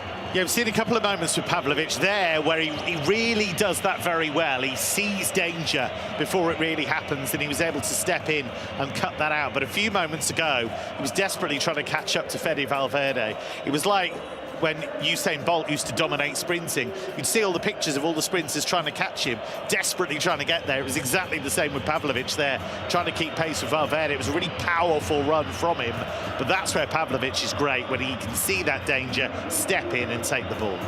Preferred to Leon Goretzka in that position today, and has had plenty of work to do in these opening exchanges. 18 minutes in now in the second leg of this semi-final. Still 0-0 on the night, 2-2 on aggregate. Eric Dyer goes back to Manuel Neuer, one of the chief reasons why it remains goalless on the night. Neuer with that save from Rodrigo after the effort that hit the post from Vinicius Junior. But Bayern have looked to threat themselves at the other end. Here's Mazraoui, forward from fullback. He will get it back from Serge Gnabry, a player that did get in behind and wasn't too far away with that cross shot that didn't quite come for Harry Kane either. Nearly, but not quite for both sides so far. And that's going to be a free kick to Bayern on the far side, just inside the Real Madrid half. And Ferland Mendy It's been shepherded away from the scene, not before Simon Mosiniak has had a word with the fullback. Yeah, it was Mendy trying to get to Sané. I think Bayern fancy they can get in behind these fullbacks whenever they want to. I think Carvajal and especially Mendy have had real problems with the wingers just running off the back of them, and I think the longer that goes on, the more joy Bayern are going to get in those wide areas. So that might be something Carlo Ancelotti needs to look at, either to get them a bit more help. We've seen that in some of Real Madrid's games, actually. Bellingham coming across to help Mendy out wide, and then Valverde will come across on the right to try and double up a bit with Carvajal. That's been one of the tweaks Ancelotti has made at times this season. So it isn't so much Bellingham in behind a front two all the time. Sometimes it's a kind of box midfield when you've got Valverde and Bellingham who can split and help out the fullbacks. They might need to do a bit more of that. So delicately balanced at this stage, as he probably suspected it would be. Valverde helping it on towards Rodrigo on halfway. Tchouaméni challenging for it, then breaks for Vinicius Junior. Konrad Laimer went with him and was strong. Vinicius Junior wanting the free kick, it wasn't forthcoming. And Laimer will now get one of his own for the challenge on him by Valverde, to the frustration of our home fans. But Bayern warming to their task in that respect, and they will savour decisions such as that as they try and find a foothold of their own, because they too will have moments in this match. That much is for sure. I still have a feeling, Phil, that was a double save from Neuer, by the way. I think he gets a flick of the glove on that ball for the first save, in which case he's absolutely phenomenal goalkeeper. Gnabry at the other end here, twisting and turning up towards the edge of the penalty area where he's crowded off it. Yeah, I've seen a couple of replays now, and I'm still not 100% convinced either way, but you may well be right, and that's probably the best illustration of the fine margins that we were talking about. You know me, keen amateur goalkeeper, always going to give the goalkeeper the benefit of the doubt. And when that goalkeeper is Manuel Neuer, it's more than possible that he's pulled off an absolutely stunning save. And as you say, he was so quickly back to his feet to keep out Rodrigo as well, in more orthodox manner maybe. 20 minutes in at the Bernabeu. Bayern on the ball midway inside the Real Madrid half of the field with Serge Gnabry. Hamstring issue, most recent list of injury problems, really. More knocks and niggles than any lengthy sustained spell on the sidelines this season, but enough to disrupt his season somewhat. Yeah, he's been really unlucky. He broke his arm, Gnabry, against Preußen Münster in a DFB Pokal tie, the German Cup. And then he got ill when he came back from that, and as you say, lots of little muscle injuries after that. But he's been a really durable player before that in lots of different seasons. I mean, on a regular basis, he's got double figures at least in the Bundesliga. And he's a player that makes things happen, and already he's trying to run in behind Carvajal all the time. There's Konrad Laimer covering good ground for Bayern. He had support from Sané to his right, nudged it into his path. Leroy Sané under pressure from Ferland Mendy is just running out of play. He couldn't quite capitalise on that occasion, but it's further evidence of part of the Bayern game plan, maybe, down the flanks in particular. Goal kick taken by Nacho, helping out his goalkeeper, and Bellingham will get the free kick inside his own half. You mentioned Gnabry's injury problems this season. Leroy Sané has been fighting through the pain barrier for much of the season. He had a knee issue that was limiting his movement, and they did all kinds of exercise with him in the warm-up just to make sure he was supple and ready for the game, because they know how important he is to their game plan. Here's Rodrigo. Strong surge from him into the penalty area. Will reach it first, cuts it back for Vinicius Junior, and he didn't really have the time to take an extra touch, which in the circumstances he needed, and it was cleared away as far as halfway. And Nacho, because Rodrigo was in behind. Both teams are finding spaces in those sort of situations. Here is Vinicius Junior again, up towards Bellingham. Ferland Mendy will help it on. De Ligt is there, and stoops just to head the ball out of play on that far side of the field. Yeah, it was super play by Rodrigo, just skipped away from Mazraoui. Maybe the cross to Vinicius was a little bit too strong in truth, and Vinicius couldn't quite kill it first touch. But that's a really encouraging sign for Real Madrid, because we said it before kickoff, Phil, those wide battles are going to be so important. If the wingers can get the better of their fullbacks like Rodrigo did there against Mazraoui, that's going to make a massive difference. He was away from him, and yeah, the way it's shaping up so far in this semi-final, it could well be where this is won and lost. Real Madrid have the ball back just inside their own half of the field. Nacho will return it to his goalkeeper, Andre Lunin. Real Madrid side who've played 49 times previously this season. They're bringing up the half-century in all competitions this evening, and they have lost just twice. And both of those actually against their neighbours Atletico. Once in the Spanish Super Cup, once in the Spanish Liga, where they were crowned champions at the weekend for the 36th time in their history. 13 points clear with 4 games to go. They come into this on a high. It would be quite some week, wouldn't it, if they could go on and reach the Champions League final as well. Putting Eric Dyer under pressure here, and his clearance can only reach his compatriot Jude Bellingham. Still has it, but it's just forced away from goal initially. He's done well, though, to find Valverde, checking in from the right onto the left foot. Now level with the edge of the penalty area on the D. Bayern have got plenty back. Toni Kroos can't quite find a way through against Konrad Laimer. Nobody really has control of the bouncing ball in midfield just at the moment. Carvajal and Harry Kane then getting a little bit of a tangle. Carvajal found himself behind Kane and catching him, and the free kick has been given in Bayern's favour. Kane's really annoyed because he wanted to take that free kick really quickly, and Carvajal, using all of his experience, came across and just made sure that he didn't block the ball, but just him being there was in Kane's eye line and he couldn't play it. I do think the one thing Bayern will want to do more often is get Jamal Musiala on the ball. We haven't seen enough of that so far. He's getting in pockets between the lines, so between the defensive line and the midfield line, but they're not really finding him at the moment. And I think that's something Bayern will maybe look to tweak, because Thomas Müller did that brilliantly, I thought, in the first leg, especially bothering the fullback and the centre-back by operating in those channels between them. They hated that because he was always just buzzing around those areas. Muller may well have a part to play a little bit later on. Thomas Tuchel has alluded to that, I think, ahead of the game. In fact, he's gone as far as to say if this goes to penalties, Muller will take one, so he might be suspecting a long night. As it is, there's still nothing between them on the night.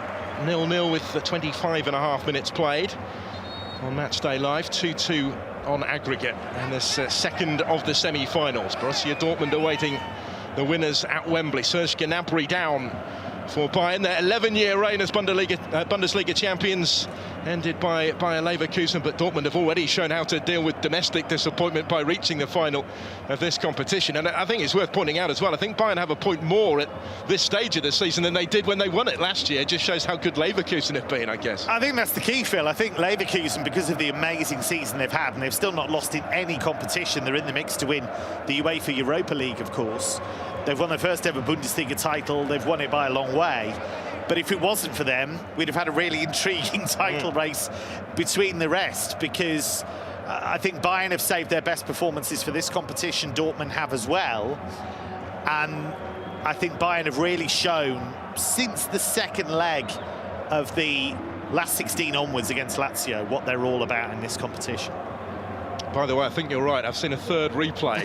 And Manuel Neuer did get a touch. I believed after the first, you see. You're absolutely right.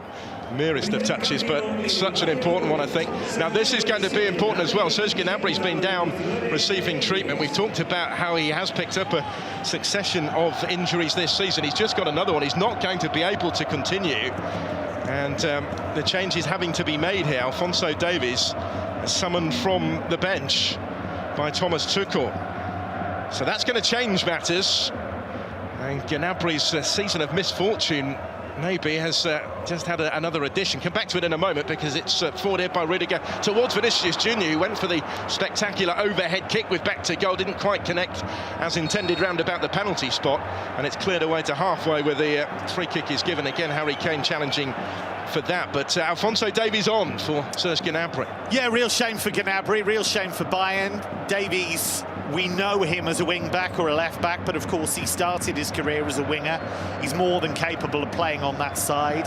Set a new speed record in the Bundesliga at the weekend, Alphonso Davies, for the entire season of any player, so he's been remarkable. Harry Kane with the effort that flashes just wide here. That was close. It was Kane who caught it on the edge of the penalty area.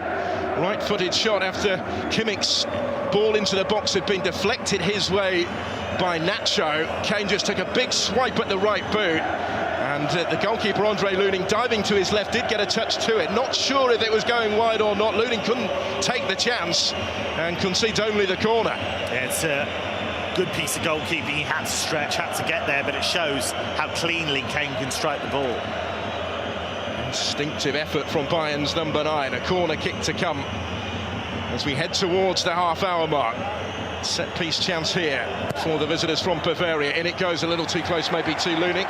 Comes and claims it confidently on the edge of his 6-metre area and releases it quickly where he was looking for Vinicius Junior, but Bayern win the ball back and they will look to return it maybe towards that Real Madrid half with Konrad Laimer, because plenty of players who'd come forward for the corner were still forward. They're beginning to retreat now with Bayern still on the ball on halfway. Thought that was brilliant goalkeeping again from Lunin, actually, because it was really positive. Nice early shout, came and got the ball, came through traffic. It's one of the things we probably don't talk about enough with Real Madrid, actually. For all their quality, for all their amazing goal scorers, they're really good at defending set plays. They don't give away many goals from that kind of situation. And this is what you tend to find. The best teams at this level do the basics really, really well. They've been excellent defensively recently. 9 clean sheets in their last 18 games. Only 22 goals conceded in their 34 Liga matches this season. 18 clean sheets in the domestic division is only one short, actually, of their club record. They certainly have a fine foundation for the attacking talents further forward to build upon. It's certainly going to be tested. It has already been tested in this opening half an hour tonight. Still 0-0. Real Madrid back on the ball on halfway with Toni Kroos. Pings it out towards the right. And Dani Carvajal takes the touch. Rodrigo tries to deliver the cross. Spins up off Alphonso Davies. Hasn't yet been dealt with as it loops into the penalty area. But there's a little touch for Tchouameni in there. Rodrigo to his left for Toni Kroos. Now Valverde getting involved as well. Pretty much everybody back for Bayern. Carvajal goes back to Rudiger. Both centre-backs operating inside the Bayern half of the field at the moment as well for Real Madrid.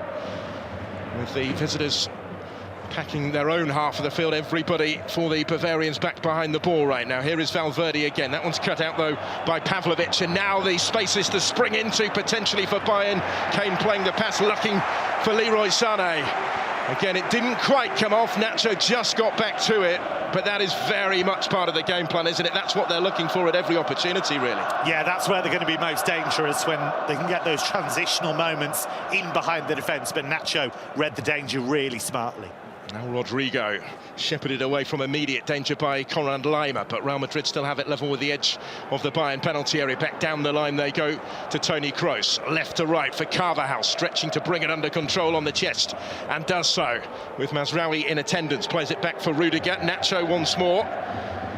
Player who rose through the ranks and has been part of the senior squad for the best part of 13 years now. The club that he first joined as an 11-year-old, skippering the side in a Champions League semi-final. Toni Kroos to Dani Carvajal. He will swing in the cross, right-footed. It was a good one. Valverde was challenging for it. Comes out towards Kroos. He gets a head to it, keeps it in play. Rodrigo back in towards Tchouameni this time. Kroos to Rodrigo. He's going to have a shot. Right-footed effort. Cannons away off De Ligt, who was in the way. And Harry Kane has ball at feet now and has just overhitted a fraction for Alphonso Davies, because Carvajal had tracked back really well to get there first. Yeah, that was the key to it, Phil. It was a really smart piece of play from Carvajal. He got the perfect angle just to try and cut out that pass. It's amazing when you're saying about Real's defensive record. They've had their top-line goalkeeper out for most of the season. Yep. David Alaba's been out for a big chunk of the season, and Eder Militao as well. It's remarkable. Yeah, the latter two with cruciate ligament injuries, with Militao now back fit and on the bench. Alaba out for the season. They've had to adjust, haven't they, as the season has gone on. Mentioned Tchouameni's often played at centre-back, filling in there really needs must. Lucas Vázquez has had a lot of game time as a right-back this season as well. Further evidence maybe of that tactical flexibility under Carlo Ancelotti. He's played Camavinga at left-back at times as well, hasn't he? He's another option for later maybe. On the bench today, Eduardo Camavinga, showcasing the strength in depth that Real Madrid have. Carlo Ancelotti confident in the resources that he has at his disposal as he looks to reach a 6th Champions League final as a manager, remarkably. Already a record holder in this competition.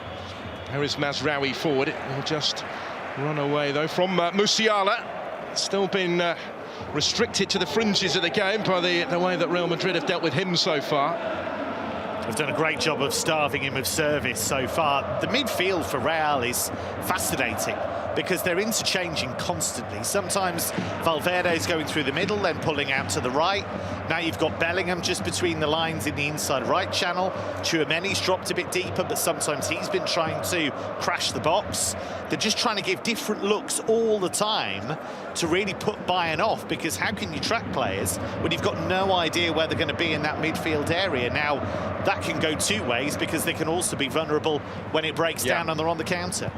There's Valverde, they have it on their right-hand side at the moment, Real Madrid, but that's again comfortably cleared. Harry Kane is first to it. He has Musiala making a move, and Alphonso Davies ahead of him as well. Kane still going before just about running out of room up against Valverde on this near touchline, the Bayern left.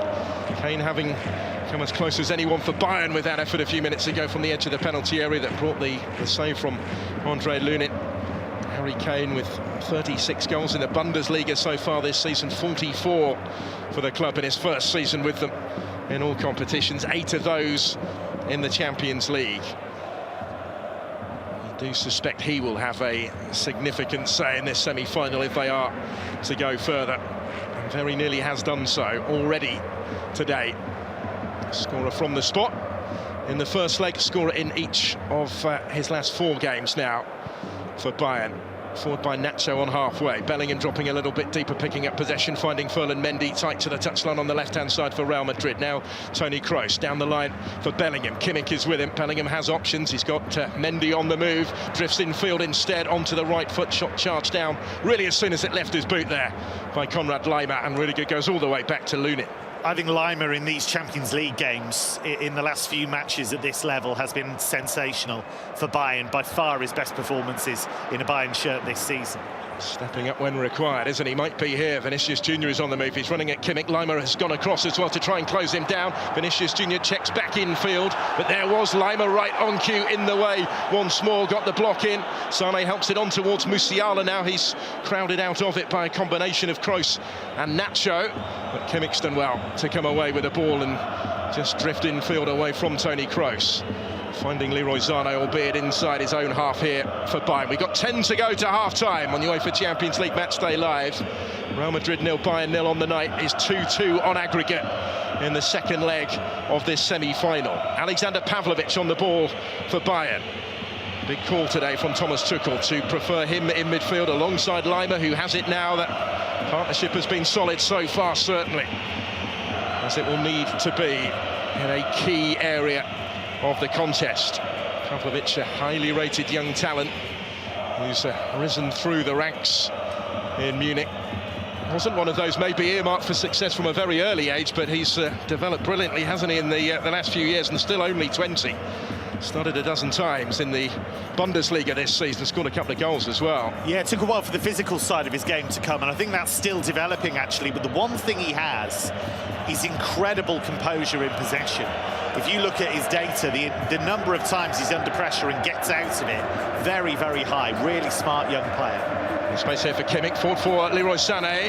Just showed enough of it for Mendy to commit to the challenge. He won it well, did the French full-back, but Bayern have the ball back with Musiala in a central position. And now Mazraoui stepping infield from left-back. Wider left is Alphonso Davies playing ahead of him after the early injury and forced substitution of Serge Gnabry. Here's Konrad Laimer inside the centre circle. Maybe Thomas Tuchel thought it was still a bit too early for Thomas Muller. He could have put Musiala out wider, I guess, and brought Muller in, reversing the change that saw Gnabry come into the starting lineup, but he's opted for Davies instead. I think he wants that pace out wide. He wants to really get in behind Carvajal if he can. They haven't quite been able to make best use of those options yet, but I think it's always on if they can play it right. Kimmich forward here to Konrad Laimer, drifting infield, touches it to his left for Musiala. Real Madrid have got plenty back in wide, in the way, on the edge of the penalty area. And collectively, defensively, they got the job done there and ensured that there was no way through. And now Vinicius Junior will try and ensure attention switches to the other end. Challenge came in very tight to the touchline from De Ligt, who concedes the throw. Real Madrid have the ball back on the halfway line. And they'll try and build again here. No surprise that it's Toni Kroos, the one attempting to do so, the one that so often and as Carlo Ancelotti put it, sets the rhythm for this team. 4-2 Vinicius Junior. He goes down. Again, De Ligt with a challenge. Simon Marciniak was very much in the vicinity and gives the free kick. De Ligt just left his left leg in. It's a good battle up between those two at the moment. When De Ligt can get to him early, then he's shutting him down. As soon as Vinicius can open his legs and get moving and get up to top speed, then he knows he's in big trouble. So he's trying to snap into him as early as he can. Free kick here is in a useful position for Real Madrid. Toni Kroos standing over the ball, assessing his options, just in from their left-hand side. Posse of players all lined up on the edge of the penalty area, in right-footed by Kroos. It's out by De Ligt, who conceded it. He won it well. Valverde was waiting for it to come down, took a big swing of his right boot at the ball, and it was charged out by Musiala and blocked partially clear, but Real Madrid have it again with Vinicius Junior in towards Rodrigo, got the touch to it, and it flashed across, and then it's just touched behind and didn't miss the far post by much. Well, close again here from Real Madrid. Vinny Junior with the ball in. Not actually sure that Rodrigo did get a touch to it. He'd made the run, stretched out the right boot. It bounced beyond both him and Dyer. And it was Manuel Neuer again who got a left glove to the ball to turn it away from trouble. That's an absolutely outstanding save, because that's the goalkeeper's nightmare. A ball whipped in towards goal. You don't know if anybody's going to get a touch to it. To watch that onto his glove in the way that he did was top-class goalkeeping. So awkward, wasn't it, for Neuer, but he dealt with it so well at the expense of this corner. Toni Kroos is going to take it right-footed from the right-hand side in towards the near post. Carvajal then battling forward off the ball as well. They're going to get another go here, Real Madrid, as they look to try and finish this first half of the second leg strongly. We're heading into the last 5 minutes of the half now. Toni Kroos will try again then with this corner. Right-footed, slightly deeper delivery this time. Kane helping out his own defence was the one that rose highest and got a head to the ball. Carvajal returning it to Toni Kroos. Now Vinicius Junior. Can't escape the attentions of Kimmich, and it's cleared from the edge of the Bayern penalty area as far as Carvajal again. Real Madrid may well return it straight back at Bayern here from halfway, because they still have plenty committed forward to the attack from the earlier set piece. Toni Kroos out towards that left-hand side. Trying to keep it in. Rodrigo on that far side was successful in doing so, but couldn't quite maintain possession as a result of that. Bayern have it back now in midfield with Konrad Laimer shifting it to Pavlovic to his left. Further left is Mazraoui, entitled to the touchline. Alphonso Davies looking to square up to Carvajal here, and then drives infield initially. Got about 3 white shirts surrounding him now, so he requires a little bit of assistance provided by Mazraoui. Pavlovic infield to Konrad Laimer and back again. Real Madrid have reorganised. They too have been quick to get players back in position defensively when required, as is currently the case. Konrad Laimer to his right-hand side for Matthias de Ligt. The Dutchman striding forward from centre-back. Sane on the Bayern right will play it back to the halfway line. And de Ligt again. Now Eric Dyer inside the centre circle. Prolonged little period of Bayern possession this. Hasn't been too many of those in this first half. It's not necessarily a big part of the game plan tonight for Thomas Tuchel. Dyer again, a little bit of space inside his own half to assess his options. Konrad Laimer, first season at the club since signing from Leipzig. He's become increasingly important, really. This is Leroy Sané taking over and trying to play the return pass for Kimmich, who'd played it initially into the feet of Sané and then continued his run. The return was well weighted, but just runs out of play on the far side. Leroy Sané couldn't quite combine as intended with Kimmich. Yeah, it didn't quite work out, but the idea is right. It's to move somebody like Sané in field, and then what you do is you drag a guy with you and you create that space, and they were able to do that pretty well. Vinicius Junior continues to apply the pressure on Manuel Neuer after the ball had gone back in the direction of the Bayern goalkeeper. Went back briefly by Carvajal against Davis, but Pavlovic again was there to pick up the pieces. Now Konrad Laimer. That's 3 minutes of the first half. Pavlovic again inside the centre circle. They are starting to see a bit more of it now. Bayern, side beaten 10 times in all competitions this season, but who have been brilliant recently in this competition in particular, and dreaming of a return to Wembley to face Dortmund, who they beat, of course, in that final in 2013. So many meetings of significance between these sides down the seasons, including 8 now in the semi-finals of this competition, and still nothing to split them so far. Bayern go all the way back to Neuer again. Now Dyer, but Real Madrid having to do a bit of work without the ball here. Forward by Musiala, and he got enough on it to pick out Alphonso Davies. He will run at Dani Carvajal, advancing up towards the edge of the penalty area here on the Bayern left. Carvajal backtracking a little bit, tried to lay it off towards Lima on the edge of the penalty area. Mazraoui on the right foot will curl one goalwards on target, confidently dealt with though by Andre Lunin. He just took a pace to his left. He was a picture of composure as he made the save, but that was better in the build-up from Bayern. And that all comes because finally they get Musiala involved, because Musiala comes deep, nice positive pass between the lines to find him, then he can spin, and because you're drawing a man to you, you can then play it through there and find Davies, and that's what gets him away. So that's what they're trying to do all the time. They're trying to just draw somebody out of that Real Madrid formation, and Musiala's got that ability to get the ball, then give it, and then suddenly you've got a man out of the game, and they haven't quite been able to do that a lot of the time because Real have had this constantly revolving midfield, and Bayern have found it really difficult to locate him.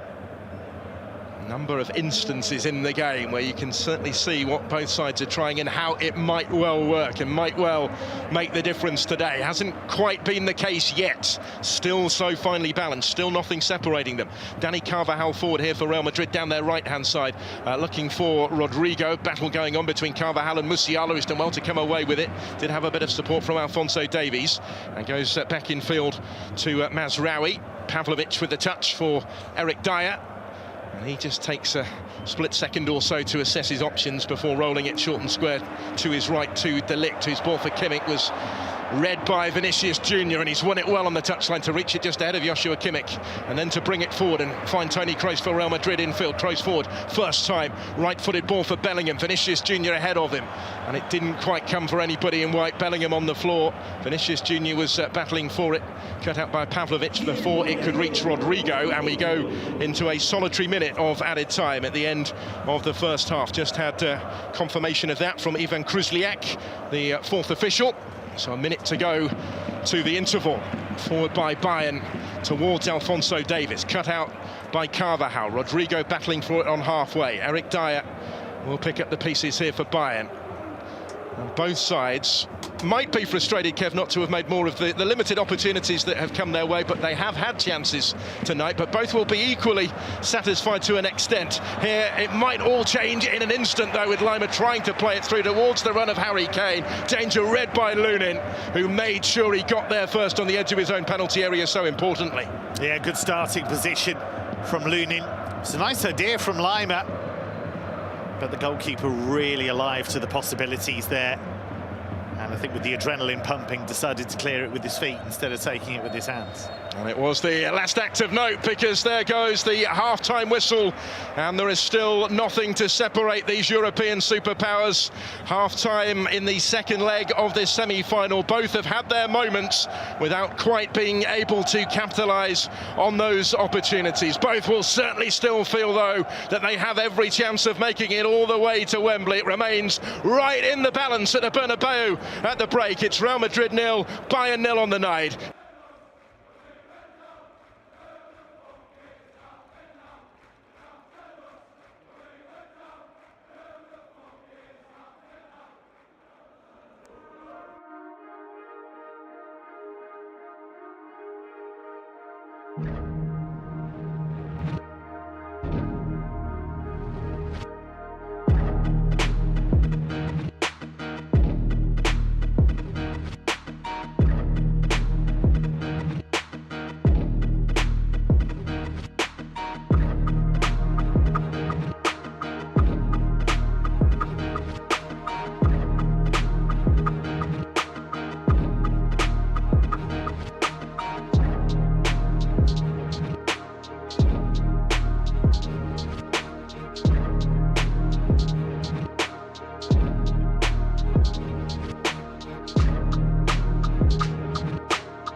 Yeah. So I think that's perhaps a bit of a concern.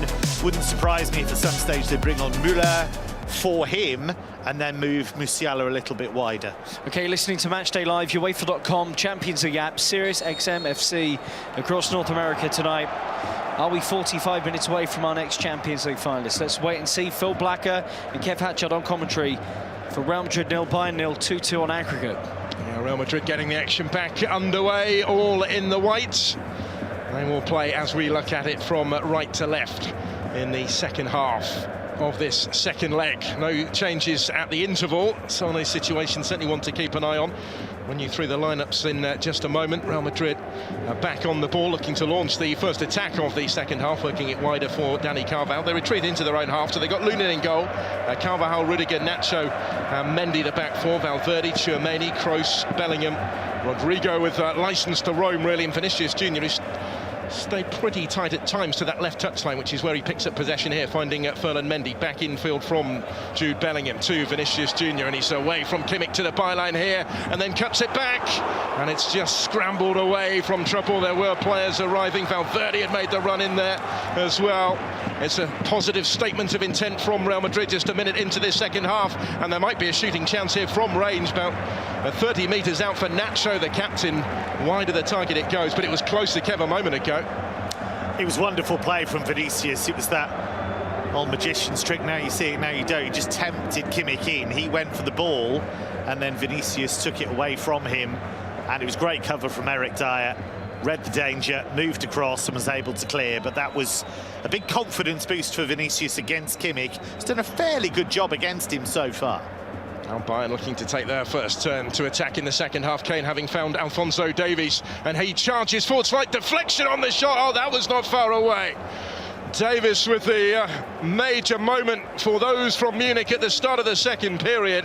After Harry Kane had found him in a little bit of space here, it was a really well-weighted ball from Bayern's number 9 in towards the Canadian, running at Dani Carvajal into the penalty area, tried to beat him on the outside, and it didn't quite dip quickly enough. It did get the all-important touch, I think, on the way over the top, just cleared the crossbar and landed on the roof of the net for the corner.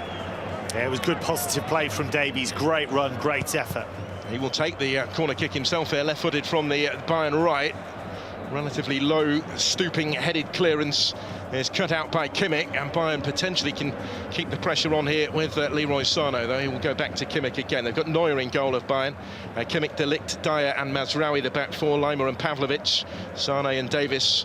Either side of Musiala with Harry Kane up front. This is Pavlovic on the ball to Matthias De Ligt on halfway. And he's going to retreat back into his own territory again. Quite some start to the second half, though, with an opening at either end already. And what we saw was Kane's ability to drop in and then play in those wide players. He's able to use that great passing range to good effect there. And sometimes with Alphonso Davies, he struggled a bit with his form this season. He's admitted that. But that's where he's best, when he can really run at people, where he can be positive, use his pace and fly at people. Involved again here in combination with Musiala, who was trying to find Harry Kane. That one's won back well by Real Madrid. Jude Bellingham to Vinicius Junior, left-hand side. Up against Kimmich once more. He's giving Kimmich a really tough time. Cuts it back into the penalty area, where Pavlovic, round about the penalty spot, was the one able just to cut that one out. And Bayern through Mazraoui will attempt to bring it clear. That's a couple of times already that Vinicius Junior has really got at Kimmich since the restart. I suspect Carlo Ancelotti said that to him. You know, run at him, try and expose him, try and go one-on-one against him. And that's where Bayern will want Leimer to come across and try and help out. They'll want Sané to track back a bit and try and double up. But how mobile is he? Musiala goes down, referee plays on because Davies comes away with it. Good advantage here for Bayern. Harry Kane into the penalty area. Cross cut out by the captain, Nacho, and returned back in that general direction. The Bayern left, where it is scrambled away to halfway by Valverde.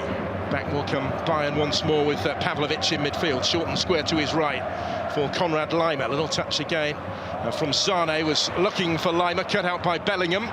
And then he goes down, having covered decent distance himself. The referee is content to let it continue this time with Jude Bellingham on the floor. There was nothing wrong with that. Sané just tracked back really well. It was his mistake that gave the ball away in the first place, and he went back and just Took it away from Bellingham. Nicked it away from really between his legs, didn't he? As Bayern come again, good spell for them. In a frantic first 5 minutes of the second half. Still 0-0, 2-2 on aggregate in the semi-final. Matthias de Ligt for Bayern into the Real Madrid half. Kimmich on the right-hand side. Joshua Kimmich, who opened the scoring in both legs against Zinedine Zidane's Real Madrid for Bayern in the semi-finals back in 2018, which Real Madrid won eventually 4-3 on aggregate. So many previous meetings of such significance between these sides. Go back to 2012 when Manuel Neuer was the hero in the penalty shootout, with those saves from Cristiano Ronaldo and from Kaká as well. Here's Pavlovic inside the centre circle. Extra time and penalties a possibility tonight. That one just runs away from Konrad Laimer.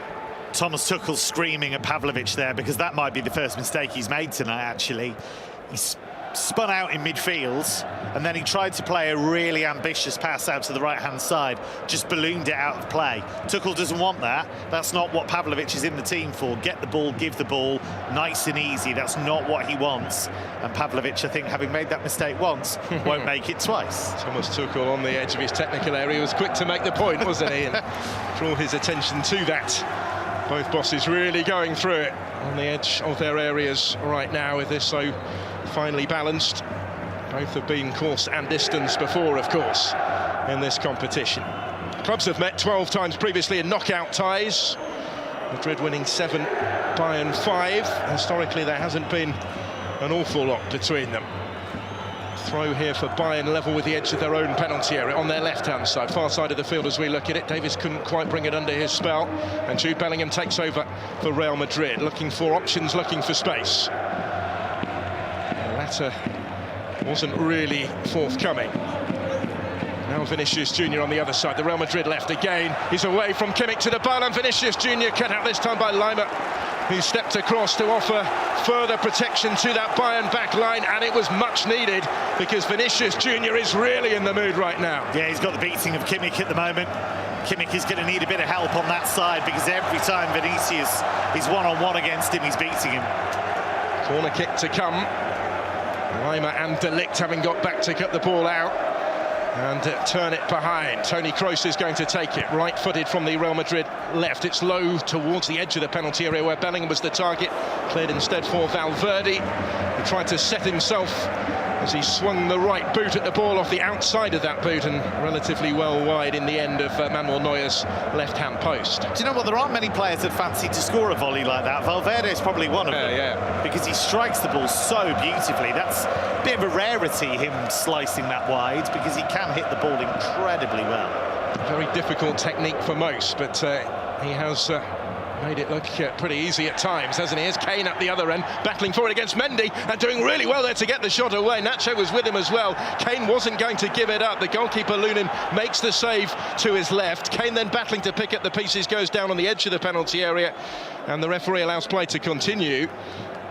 The odds looked against him there, Harry Kane, but he certainly still made Lunin work. Yeah, really good, really direct, really strong, determined to latch onto that ball and get a shot away, and that's why he's such a good striker. He's always so determined to try and work the goalkeeper, and it was another solid piece of goalkeeping from Lunin.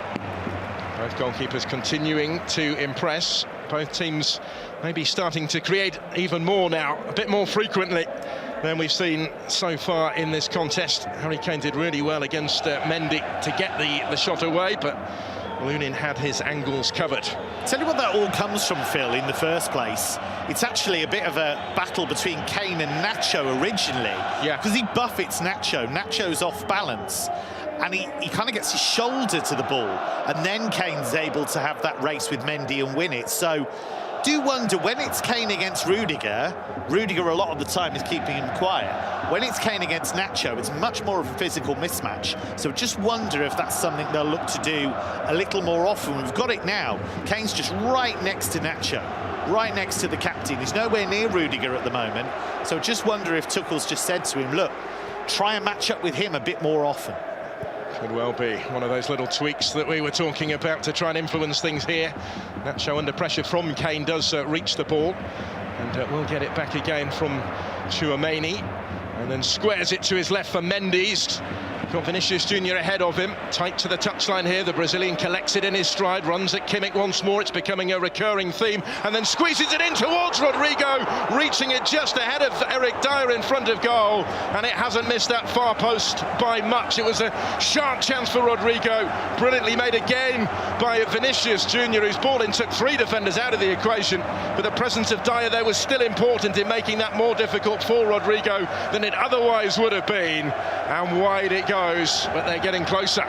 10 minutes of this second half, Phil. He's been the outstanding player on the pitch.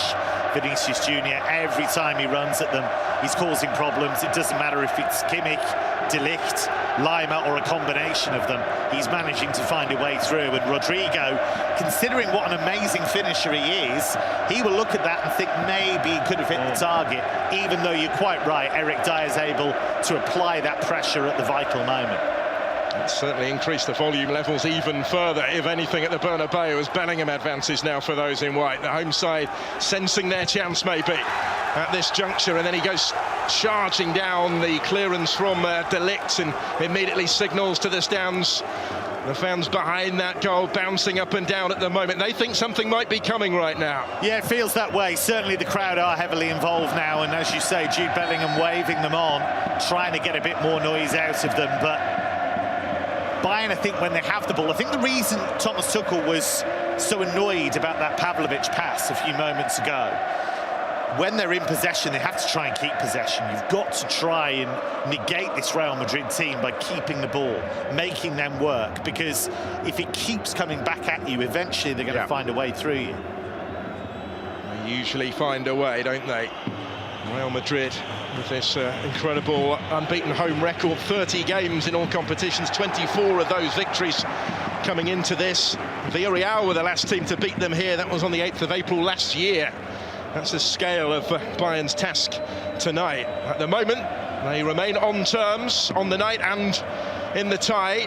0-0 it remains, 2-2 on aggregate. We've played 57 minutes at the Bernabeu. Sane forward here, but a little bit too far forward for Harry Kane, who again had put himself in that position to cause some problems. Lunin was able to come and collect it instead on the edge of his area. I think that was quite a chance, actually. It all comes from the fact there's a miscommunication in terms of who's going to pick up Sané, and suddenly he's got that pocket of space and he couldn't quite find Kane. That was a decent chance. Now Vinicius Junior at the other end, marshalled by Sané back doing his defensive duties. Jude Bellingham infield. This is Tchouaméni, short and square to his right for Valverde, and back infield for Antonio Rudiger just inside the centre circle. Now Toni Kroos, a little bit of space for him and for Bellingham further forward, checks back infield onto the right foot, challenge from behind comes in from Konrad Laimer. Bellingham goes down in a central position. It's a free kick here in very useful territory for Real Madrid. And I'll tell you what we saw there, Phil, we saw the value of Toni Kroos, because he picked up possession in that inside left channel and he took 2 players out of the game by just sliding the ball past them. I think it was Pavlovic and Lima who were suddenly taken out, and then you've got the space for Bellingham, and then suddenly they're scrambling. They're on their heels then, and that's what he's capable of doing. It might seem like the most basic pass in the world, but it's the timing of it that gets teams every time, especially if they're coming out to press and suddenly you've just taken them out of the game. And he now stands over the free kick, having played his part in helping Bellingham to win it. Rodrigo in the vicinity as well. There are 3 in the initial Bayern wall just in front of their own penalty area. Some organising for Manuel Neuer to do, just slightly left of centre. It's going to be Rodrigo to strike it right-footed. Neuer springing to his right, keeps it out, and then they try and follow up the loose ball and aren't quite able to do so, Real Madrid. It was Nacho that was the closest to getting on the end of that. It was so sweetly struck from Rodrigo though, and Manuel Neuer diving to his right makes a fine one-handed save and turns it away from trouble, as he so often does. Strongest wrists in the business. Every time he makes a parry like that, he manages to get distance on it. He never just taps the ball down in front of him, and that was really violently struck by Rodrigo. It was another really solid piece of goalkeeping from Neuer. Yeah, that was travelling, wasn't it? Now here come Bayern at the other end. Options either side for Musiala, and the ball is just behind Leroy Sané, who is cutting in from the right-hand side. Musiala had spotted that run, just couldn't quite locate it though, with Mendy struggling to get back. Well, this really is opening up at either end. Somehow it stays at 0-0. Now it's Jude Bellingham for Real Madrid. They're taking it in turns to attack. Vinicius Jr. running at Kimmich. Lima trying to get back, still with Vinicius Jr. Oh, and it's another super save from Neuer. And he got an even stronger hand to that one, if anything, to turn it over the top, because that was belted off the boot of the Brazilian. Vinicius Jr. goalwards, and Neuer diving to his left, flung out his right arm and concedes only the corner. Brilliant from both. Yeah, this is Neuer at his best. This is the foundation upon which he's built this incredible career, being able to make these saves under the most unbearable pressure. And brilliant play from Vinicius Jr. again. In comes the corner then, deeper delivery. Dyer rising, gets something on it. Bellingham with the touch out as far as Rodrigo, who will flash it back in, left-footed. Cleared as far as Tchouaméni on the edge of the penalty area. Wouldn't quite break for anybody in white, and now Alphonso Davies will collect possession for Bayern. Has to turn back towards his own penalty area to do so, though, where he was put under pressure by Vinicius Jr., but Kimmich able to collect for Bayern in front of his own box, and now finds Noussair Mazraoui down that left-hand side, infield towards Musiala. Challenge from Rudiger. He just stepped across him, really, rather than challenge for the ball, but he caught him, and the free kick is given. Starting to get Musiala the ball on the half-turn and starting to cause those problems. That's exactly what they want there, because he's suddenly in a pocket of space running at Rudiger. Rudiger doesn't want that. That's a nightmare for him, and there's nowhere he can go, and he has to block him off. So they need to do that more if they can. Kimmich was looking for the run of Leroy Sané. It was cut out by Mendy. Little bit of space on halfway here for Vinicius Jr. Rodrigo ahead of him, 4 Bayern defenders surrounding him, and it was Lima that took him off him. Rodrigo will battle for the ball though, and Bellingham's got it back on the edge of the penalty area now. Closely marshalled by Kimmich, who got a foot in, and it will break for Leroy Sané to reach it just ahead of Mendy. Kimmich again back to his goalkeeper. Couple of big saves in quick succession for Manuel Neuer as we go beyond the hour mark at the Bernabeu. Still 0-0 on the night, still 2-2 on aggregate, but openings at either end in this enthralling second leg. Here is Leroy Sané in space, taking the pass from Lima, advancing up towards now the edge of the penalty area, and Musiala, who's trying to help it on to Davies. Valverde got something on it. Rudiger goes back to his goalkeeper, where Lunin will coolly and calmly pick the pass for Ferland Mendy in space on the left. We've seen today in central areas a lot more since half-time, trying to make that extra man. Just need a little bit more accuracy in those attacking situations. Just a few passes under hit, over hit. But it's there for them if they can find that accuracy. It's absolutely there for them on the counter-attack. Almost a little bit of a role reversal of the change that Thomas Tuchel made at half-time last week, to a certain extent. Sané getting more involved through the middle today. Did wonder about his future participation when he looked to be struggling a little bit at half-time, but he's had an influence certainly in this second half. Coming towards the stage of the game, you would expect both bosses to begin that touch lane, is Vinicius Jr. Advancing up towards the edge of the area now. Support from Mendy, forward from full-back. He goes infield, Kroos again, shifts it onto the right foot and then switches the play out towards the far side, the Real Madrid right. Valverde had time to bring it down and then deliver the cross, which bounces once, misses out everybody in the middle, kept in by Vinicius Jr. on this near side, and again Kimmich this time commits to the challenge. Thought he'd won the ball there, did Joshua Kimmich, but the referee, well positioned, has given the free kick right on the byline. I think he might have handled it as he's gone to grounds, but Vinicius has absolutely got Kimmich on the run, and Kimmich, you have to give him credit. He's hanging in there. He's absolutely giving everything to try and contain him. But you're talking about one of the best wingers, one of the best dribblers in world football, and he is absolutely in the mood in this second half. He's clearly been told by Carlo Ancelotti, run at them, cause them problems. Sticking to the most difficult of tasks, isn't he? But he has conceded the free kick here. Toni Kroos is going to take it. It's a packed penalty area into which he delivers. The goalkeeper comes, gets something on it, not quite able to collect it there.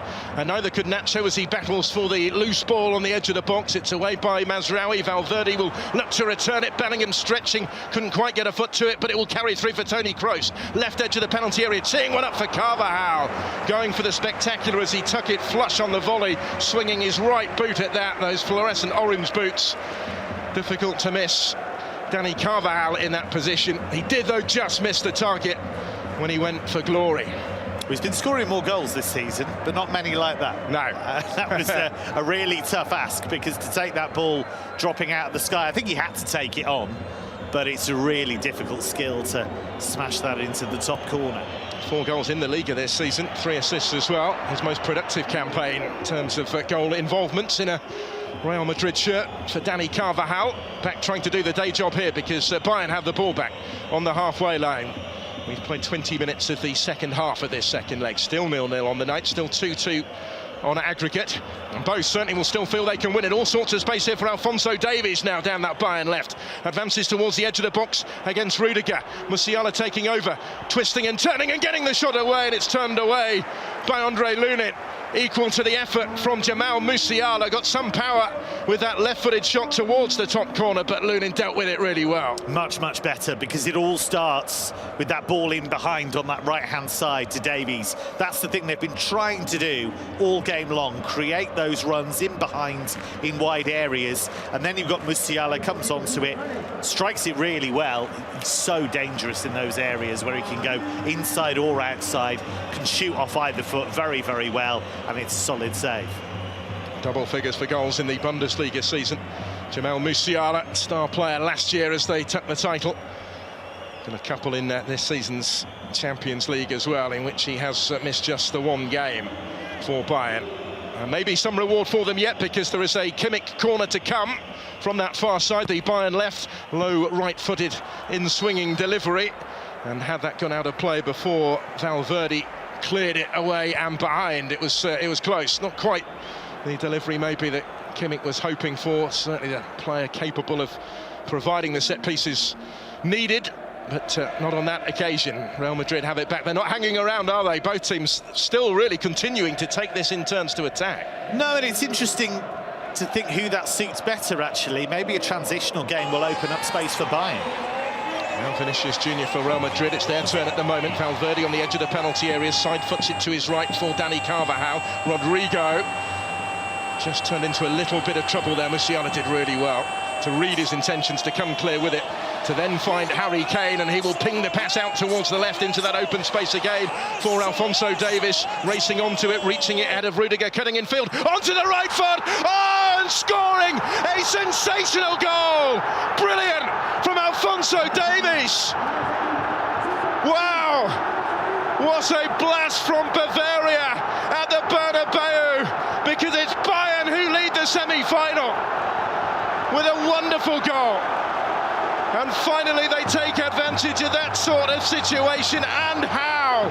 Alphonso Davies had never scored in the Champions League before tonight, but he's got the goal that has his team ahead at Real Madrid and currently en route to Wembley. It's Real Madrid 0, Bayern 1. It's 3-2 on aggregate. It's wonderful play in the first place from Musiala, because he manages to win that ball deep and gets them on the move. And then Kane sees the run of Davies. The pass to him is perfect, because it allows him to take on Rudiger.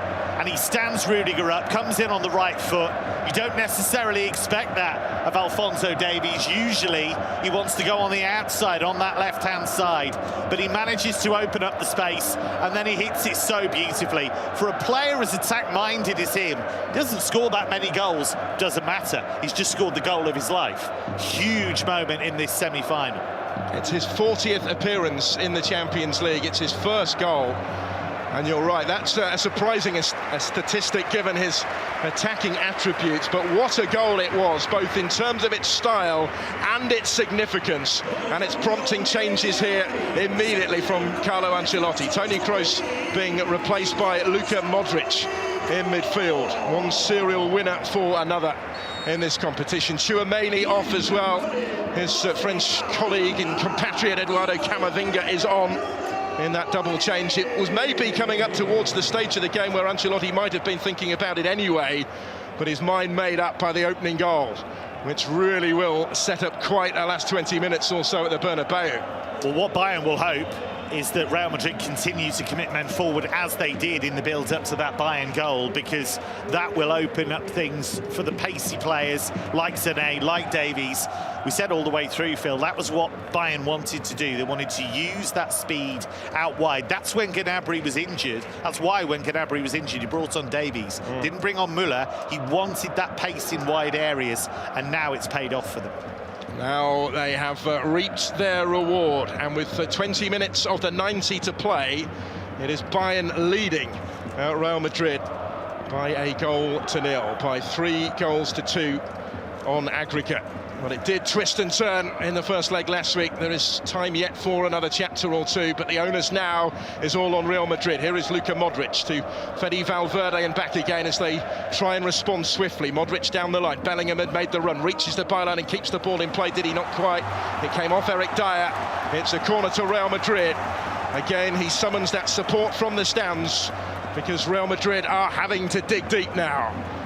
But they've been in this position before and come through. If anybody has the resolve and resilience, you suspect we may just be seeing them. The corner is touched short and deflected in, but it was scuffed somewhat by Nacho. It took a touch on the way through, and the lead did not last long for Bayern. Real Madrid here are level. It came from the set piece. It came maybe off Kimmich, who stayed on the floor, and Bayern can't quite believe this. Their lead did not last long enough to make much of a difference, as it's turned out, in this semi-final. It's 1-1, it's 3-3. It will be one potentially for VAR to have a look at here. Harry Kane is saying to the referee that Joshua Kimmich was caught in the face by a Real Madrid player, and he's asked the referee, is it being checked? And I can only assume that the answer was yes. It is being checked right now. Kane seems, fairly happy about that. Kimmich was already down when it got played short. So it's Kimmich tangling with Nacho in there in the first place. Then it's played short to Valverde. He gets the shot away, and it's helped on by Nacho and comes off a Bayern player and goes in. But Bayern is saying that Nacho had already pushed Kimmich to the floor. That's what they're checking currently. Thomas Kiewowski, the video assistant referee, has recommended that Simon Marciniak come across to his pitch side monitor. The arms of Nacho appear as if they may have been raised as he tussled with Kimmich off the ball before he then helped it goalwards. Went in, I think, maybe actually off Alphonso Davies after that. Kimmich didn't get clean contact, but that's ultimately academic. Was there a foul on Kimmich before it got that far? The referee has had a look and decides that there was, and this goal is not going to stand. And having seen the replay, I think that is the correct call. I absolutely agree, Phil. He's got both hands to Kimmich's cheeks and he's pushed him over. So I think, having looked at that again, there's no other conclusion he can come to, and that's what the technology is there for, isn't it? In a packed penalty area like that, with lots of pushing and shoving, to have the chance of the referee having a second look, that's the right use of that technology. So, yeah, Bayern, a bit of a jolt of adrenaline for them, thinking that they conceded the equaliser, but I think we got to the right results in the end. Absolutely. Yeah, it will serve as a scare. The effort took a couple of deflections on the way in, but it was a clear foul. We've seen it on the replay here. The referee, more pertinently, has seen it on the pitch side monitor as well. And they've absolutely come to the right conclusion in not allowing that goal to stand. So it is as you were, and it remains Real Madrid 0, Bayern 1 on the night, 3-2 on aggregate. But it does highlight, doesn't it, just how slender this advantage is in these sort of circumstances. As Real Madrid go in search of parity, they thought just for a split second or so that they'd levelled this. They have it here with Ferland Mendy drifting in from the left-hand side, infield towards Camavinga. Didn't have a lot of time on the ball. Musiala with a challenge, but it breaks now for Luka Modric to Vinicius Junior. He will swing it in. Left-footed delivery. Mazraoui couldn't quite get a definitive touch to it. He knew maybe that he would need to, because Carvajal was coming in behind him on the other side. And Real Madrid giving this a real go, of course. You suspect it's going to feel like a very long last quarter of an hour for Bayern as it currently stands. But one thing we've seen in this second half, Phil, is the role that Jamal Musiala's played, not just in attack but defensively. He's tracking back, making the extra man, trying to win the ball, and it was that tenacity that led to the Bayern goal ultimately. That's what started the move. So he's worked incredibly well in this second half. But Real Madrid have made lots of chances, and I think they will continue to look to do that and probably will make some, but can they take them? Well, they wanted a free kick rather hopefully as Vinicius Junior went down. It's with Harry Kane at the other end for Bayern though, as they play on and bring it clear of trouble. And as Real Madrid push players forward, as they have to do now, there are going to be spaces you suspect that will materialise at the other end as well, in what should be a fascinating next 15 minutes or so. Here is Harry Kane, the ball falls at his feet, and the shot left-footed when it came finds only the side netting from Harry Kane. Musiala had done really well again in the build-up in that combination with Kane, who was played in by Musiala, took it away from Rudiger, took the shot on, did Kane, before Nacho could close him down, beat the dive of the goalkeeper, but didn't quite have the angle to squeeze it in. Massive chance by his standards, he will know that, but again, it all comes from Musiala. I know I keep repeating myself about Musiala, but the difference in his game second half to first half is enormous. They're getting him in those dangerous areas. This is really interesting because Leroy Sané is being withdrawn. We expected that, didn't think he'd make it to 90 minutes, but Min Jae Kim, his replacement, which is really interesting because I wonder where he'll be stationed. And the South Korean centre-back is on to try and maybe help Bayern hold what they have in the context of that substitution, which is currently a 1-0 lead, 3-2 on aggregate. We played 76 minutes at the Bernabeu in this semi-final. Real Madrid losing it here with Dani Carvajal, but he's continuing the battle over on that far touchline, the Real Madrid right. It's cleared up by Bayern towards Harry Kane, though.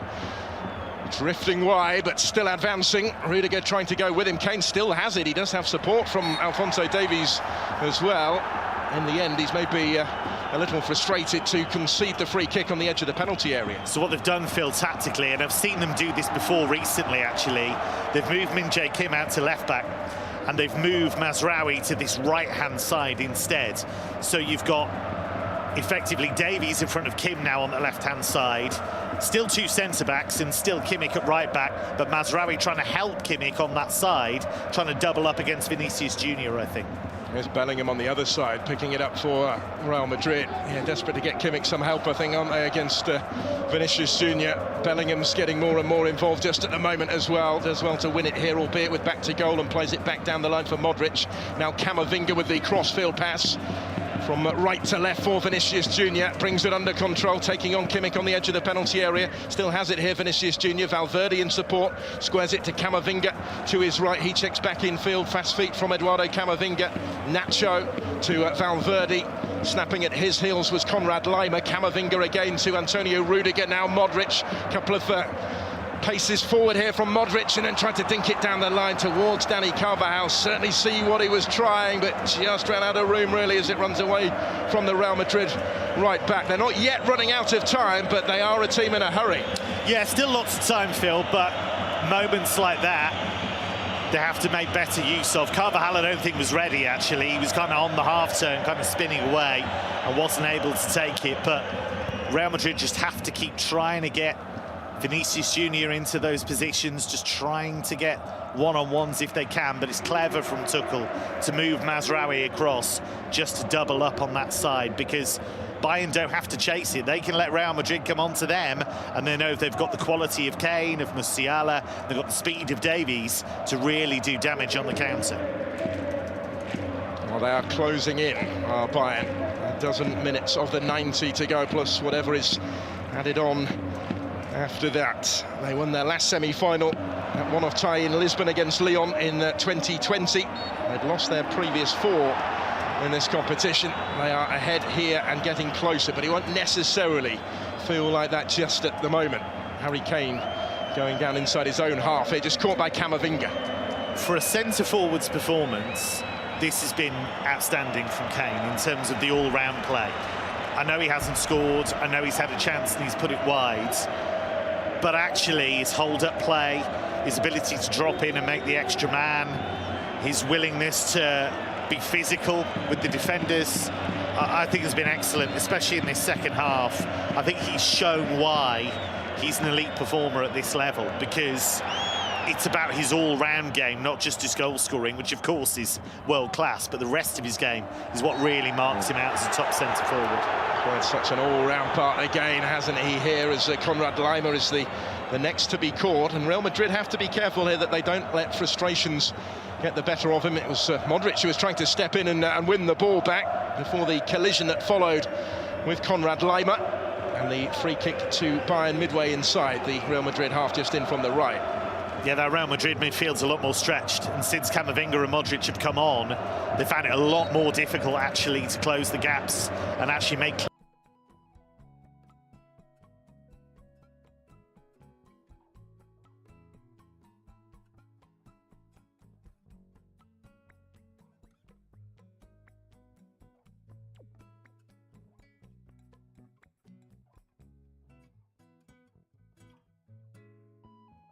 Rodrigo and Valverde are both making way, and into the action comes Brahim Diaz. No surprise in that, maybe, given how they need a goal. He will take the place of Rodrigo, and Joselu is on as well to give them another target up top. But first, this Bayern free kick, Kimmich to take, right-footed, decent delivery into the danger area, where Rudiger was challenging for it and felt he was fouled. The whistle has gone, but Carlo Ancelotti has to go for it with those changes that he's made. Yeah, Brahim Diaz has had an excellent season actually for Real Madrid. He'll be a real danger, but Joselu, as you say, he'll be the focal point. He'll be the guy that they look for to try and hold the ball up, maybe win some balls in the air and get Brahim buzzing around him and try and just stretch this Bayern team in a different way. It was working for so long, getting Vinicius Junior in on that left-hand side, but they haven't created a good chance for a while. I thought briefly they got that equaliser straight after going behind, rightly disallowed for the foul. And now they have another corner kick to defend before they can try and get their attacking game going. It's Kimmich again with the delivery and the header, which stumps back off the frame of the goal. Kim, who rose highest, really unlucky in there. The whistle has now gone, and it's taken very quickly by Lunin, as it had to be when he went soaring to meet it as the ball from Kimmich from the corner came in. The second goal at that stage might just settle the semi-final, but as it is, it's Real Madrid immediately back on the ball with Luka Modric, although he is just held up by Konrad Laimer. He's put in a tireless performance for his team. Now Rudiger striding forward from centre-back. He delivers in towards Vinicius Junior, who just reached it first ahead of Kimmich, but couldn't quite keep it on target as it cleared the angle of post and bar.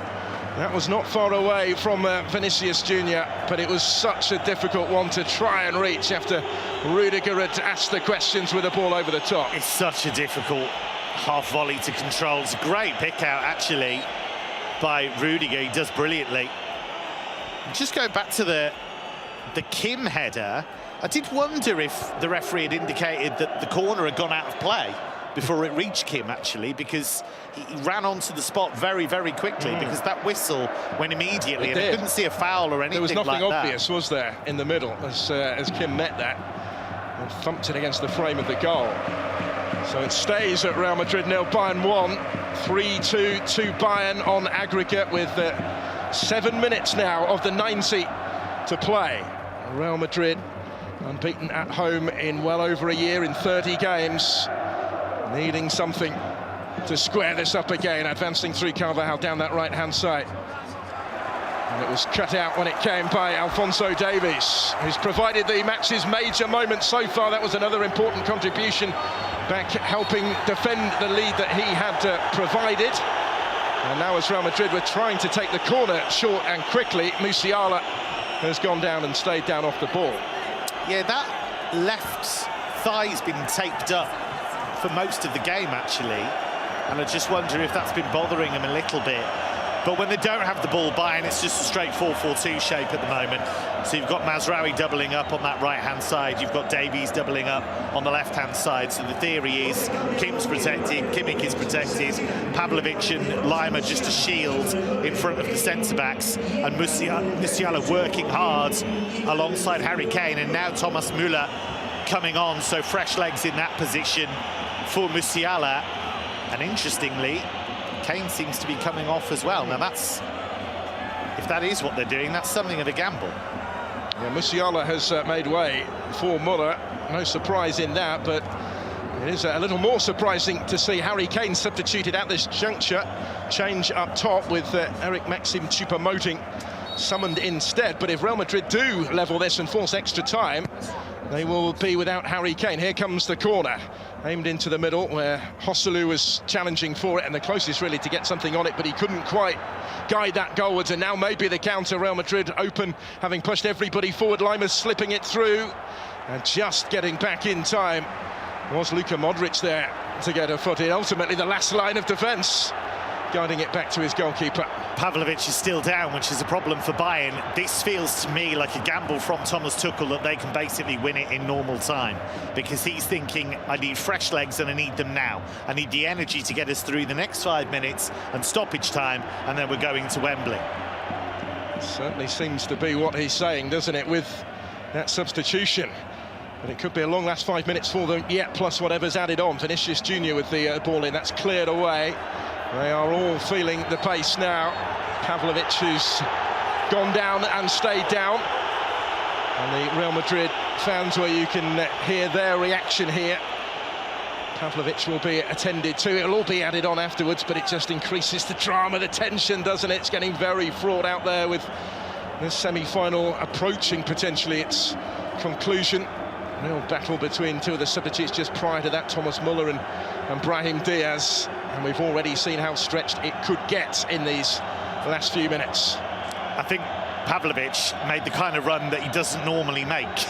And he's now feeling the effects of it. Yeah, he's been making a lot of runs. He's not the quickest, but he's absolutely strained every sinew to try and lead that counter-attack. And he's limping. He's already got that right leg really heavily taped up, actually, and he's just limping off the field. So they're going to have to make a decision about what to do with him, actually, because they're down to 10 at the moment. Yeah, he's off the field. Players back underway with Camavinga on the halfway line. Infield towards Nacho. Luka Modric round about the centre spot when he picks up possession. Now plays the pass for Dani Carvajal.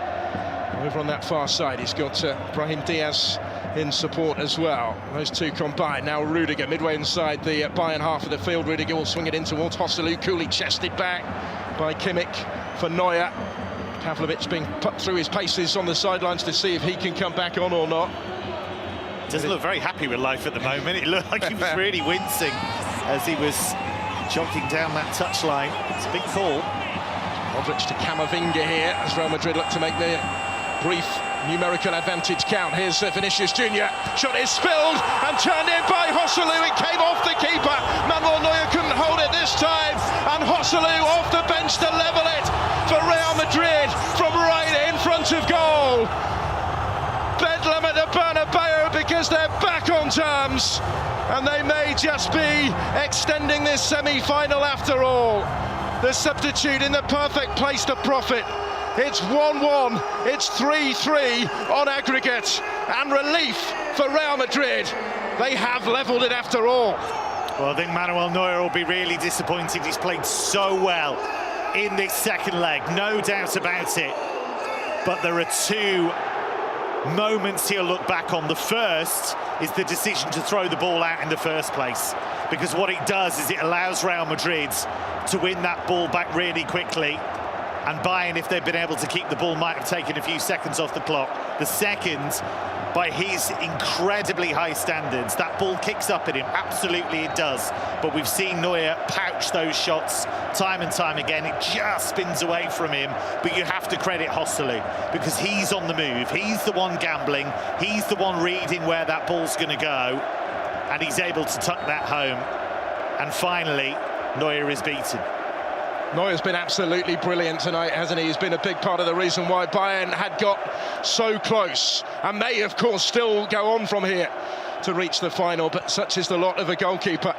And Joselu deserves real credit. He was alert, as Kev says, and for a player who's only started twice in the Champions League this season, he has had a big impact in this campaign. It's his fourth Champions League goal of the season on loan from Espanyol. And with a minute of the 90 now to play, we'll find out how much additional time there will be and the possibility of extra time, but Real Madrid are not done yet, and here is Vinicius Junior in the penalty area trying to dig it out from under his feet, couldn't quite do so, but it hasn't yet been dealt with. Flash back in, cut out by Dyer. Brahim Diaz with a shot. Dyer flings himself in the way and gets a big block in as it balloons behind for the corner.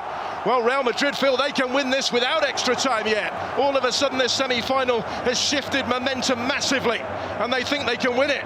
This is why we love football. It's so unpredictable and it can change so very quickly, and suddenly Real are finding men in the box, they're finding opportunities. It's Bayern who look tired. It's Luka Modric with the corner. Rudiger not quite able to rise to challenge for it, but it will come for Vinicius Junior. He will dink it in just over the head of Bellingham. Where's it going to bounce here? Nacho with back to goal, trying to bring it under control. Finds Rudiger, and it's in! And the flag's gone up. Well, it was Joselu again who turned it in, but before he could really start those celebrations, the whistle has gone. Of course, they'll have a look on VAR.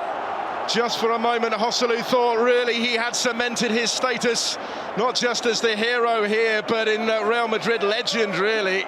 They're looking to see if Rudiger was off when that ball was returned. It was a fine instinctive finish from in front of goal by Joselu, but he wasn't able to celebrate it, and they wait to make sure that was the correct call. This feels to me like it might be a goal, Phil, because I think when it gets played to Rudiger, I think he's onside. It's close, and that's why they'll check it, of course, and they'll take their time to check it. My gut reaction was that Rudiger was being played just on, and then he's played it across to Joselu.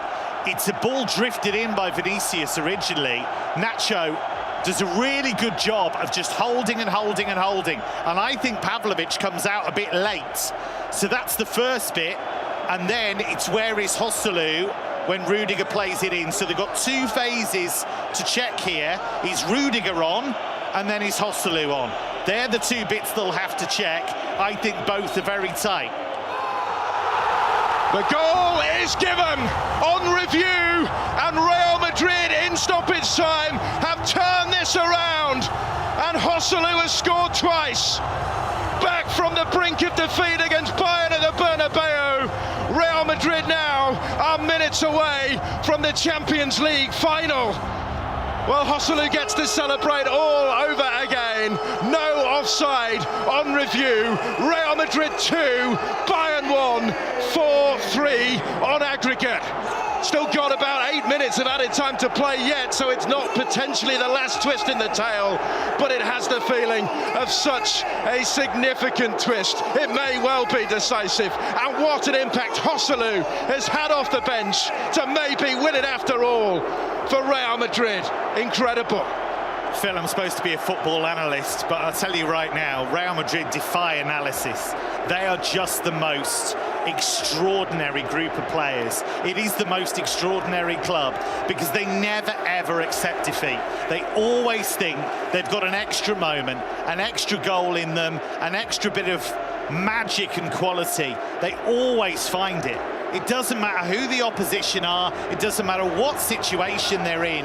Time and time again, they believe that they'll find a way. And they always come up with different heroes as well. And the thing about Joselu is, when he went to Real Madrid, a lot of people said, well, look at his CV. Can he play at the highest level? Can he make a difference? What is he ultimately? He's a goal scorer. He's a centre-forward. He's an old-school centre-forward. He's where the ball is going to drop. And he knew, as soon as that ball got played to Rudiger, where do I need to be? Far post, far post. And he makes that run. He's so alert to the possibilities. He's on the turn, moving towards goal, because he sees that ball played to Rudiger. The defence haven't tracked him, they haven't spotted that, but he has. And exactly the same with the first goal. He just gambles that Neuer's going to lose that ball, and he's going to be able to tuck it in. That's what all good goal scorers do. And that contribution may well have just helped the 14-time European champions back to another final. Back from the brink against Bayern. Back from the brink as they've come so often in this competition over so many seasons. It is in their DNA.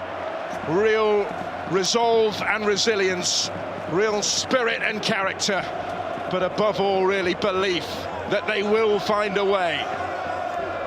And they have very nearly done the job here against a Bayern side, now minus Harry Kane, of course, taken off not long before that goal went in. Instead, it's a 34-year-old on loan from Espanyol in the twilight of his career, enjoying the time of his career this season with Real Madrid, that has stepped in to script the story and hit the headlines instead. This is astonishing. This is the Champions League, unscripted drama. You never know what's coming next.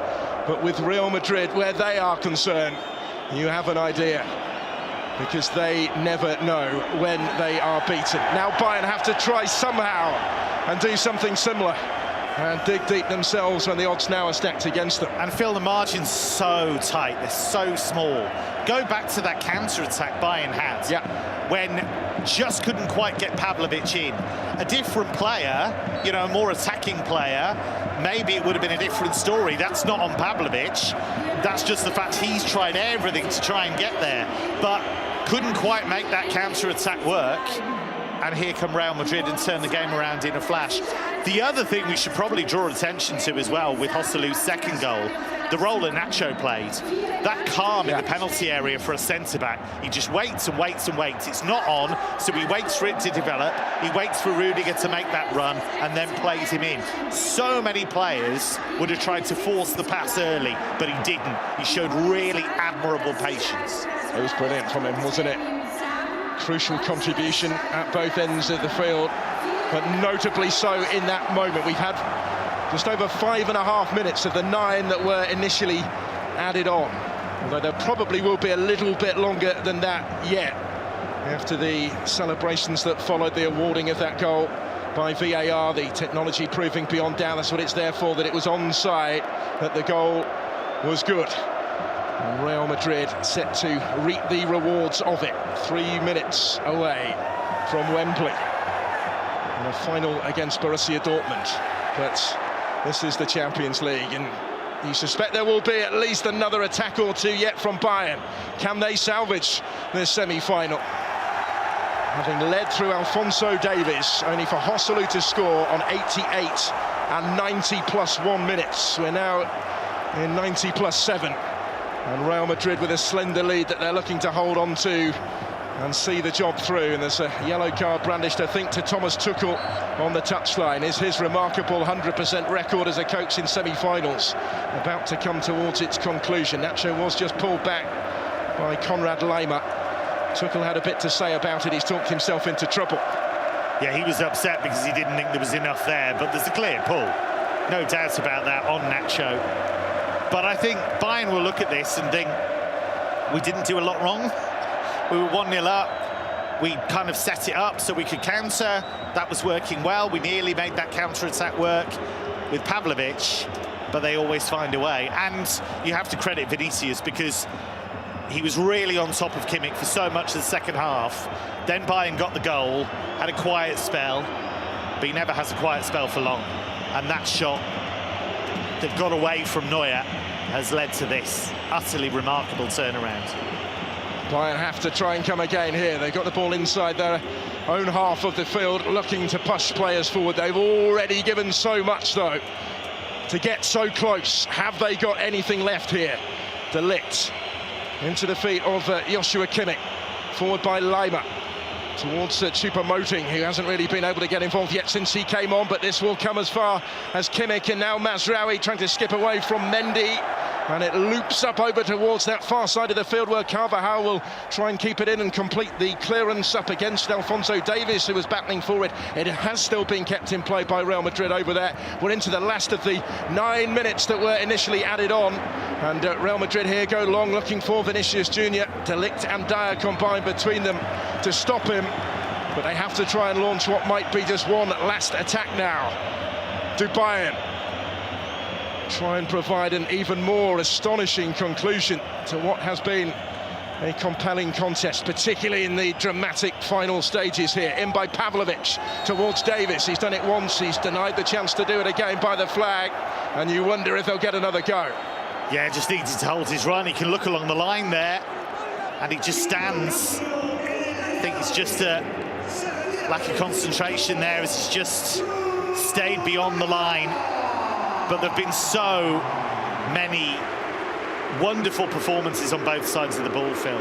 I think such a high quality in this semi-final, so much drama, so many players really stepping up at this level. It's been another amazing clash in this competition. Jude Bellingham coming off for the final few seconds to be replaced by Eder Militao. Only just back from a season really spent on the sidelines. It was on the opening day when he suffered that cruciate ligament injury. He is on just to try and help them over the line. We've already gone beyond the 9 additional minutes. There'll be a little bit longer yet before Simon Marciniak blows his full-time whistle, but not much. And it's Real Madrid on the attack. They have Bayern finally where they want them. They've been on the brink tonight and battled back brilliantly. Battling for possession over on that far side is Joselu. It will break for Choupo-Moting on halfway if he can escape the attentions of Camavinga. Wins the free kick. There's a yellow card brandished in Camavinga's direction as well. On we go into an 11th additional minute of this semi-final. 2-1 Real Madrid is 4-3 on aggregate. One last chance maybe here for Bayern after the caution for Camavinga. Launched long as it needs to be, but a bit too long because it will sail straight through into the midriff of Andre Lunin, who came off his line to collect it and will hold on to it for as long as possibly permitted. And all eyes now on the Polish referee, Simon Marciniak, as the Bernabeu holds its collective breath and gets ready to celebrate. After a very nervy night at times, where once again they've been put through every emotion and are about to start the celebrations. The ball is loose over on the far side of the field. Still on we go. But Bayern do now look like they've given everything and look like in the end they've been beaten in a semi-final that they led in the second half, that they led with 2 minutes of the 90 to play. This Real Madrid side just never know when they're beaten, and having got themselves back on terms, they sensed the chance, didn't they, to win it before extra time. Surely they have, as the goalkeeper Manuel Neuer clears it away from the edge of his penalty area. The referee blows the whistle for a free kick. Still not yet that long-awaited full-time whistle. Bayern trying to launch one more attack, maybe. Kimmich forward, just nicked away from Camavinga, though, by Pavlovic, who did really well. And Brahim Diaz has it and will charge forward and head towards the corner flag. Lima trying to go with him, trying to win the ball back. Still Real Madrid way, but having trailed for so long, these final few seconds, although they will be seeming like an eternity to those in white, have so far been safely negotiated, expertly negotiated. Alphonso Davies for Bayern, who had them daring to dream when he belted them in front brilliantly in the second half. Still on we go, Pavlovic. We've played 12 additional minutes now. It's Davies skipping infield again, finding Kimmich, and he couldn't quite help it on to Eric Dyer. Vinicius Jr. is in the way. His priority just to hold on to the ball here. Mazy run from Vinicius up towards the halfway line, where he's lost it, where Bayern have it back again, where they've got everybody forward. It's lofted long dangerously. Mendy trying to rise to meet it, and the shot there goalwards is by De Ligt. The whistle had gone, I think, before it fell at his feet. The referee had spotted the infringement. It was a fine finish from Matthias De Ligt. It's still not yet the full-time whistle. They're waiting on the touchline, ready to celebrate. Offside has been given against De Ligt here, as the ball was nodded back in his direction. Eventually it fell to him from Thomas Muller, and his effort didn't count. Muller furious, still potentially another late twist. This is incredible. Yeah, I think they're given the offside for the original ball that was launched forward against De Ligt. It was beyond the last man, or certainly certainly that was my interpretation. That's why the offside was given. There's plenty being said down on the touchline. There's another yellow card brandished there by Simon Marciniak, potentially, I think, to another one of the coaching staff, one of the substitutes down there. I think from that one, it was very close. De Ligt potentially just offside, although the arm of Rudiger was outstretched. It might have made it closer than it initially looked. Good finish from De Ligt at the end of it all, but the whistle had gone just as that ball fell at his feet for the offside. That's all been checked and cleared up. The ball back down the other end of the pitch. And finally, Real Madrid are going to be able to celebrate, surely. It's still not yet the full-time whistle. It's a throw-in awarded by Simon Marciniak. Is this just prolonging the agony for Bayern Still they fashion that one moment. That one marginal decision again that they've just come out on the wrong side of. To an extent, it sums up this semi-final. It's Modric with the throw. It's Vinicius Junior with some fine footwork on the byline. Battling for the bouncing ball was Brahim Diaz, and then with Luka Modric. That's another free kick. Every time the whistle goes, there's a collective intake of breath, isn't there, from the stands at the Bernabeu? And now it's over. And now Real Madrid can celebrate once more, having dug so deep, as they so often do. And once more, they have found a way in this competition. This incredible competition in which they have the most remarkable record of all. The 14-time European champions are through to another final, despite having trailed at home to Bayern with a couple of minutes of the 90 to go. Joselu off the bench to level it, won it in stoppage time remarkably. Real resolve and resilience again from Real Madrid, and they head to Wembley to take on Borussia Dortmund, having finally seen off Bayern.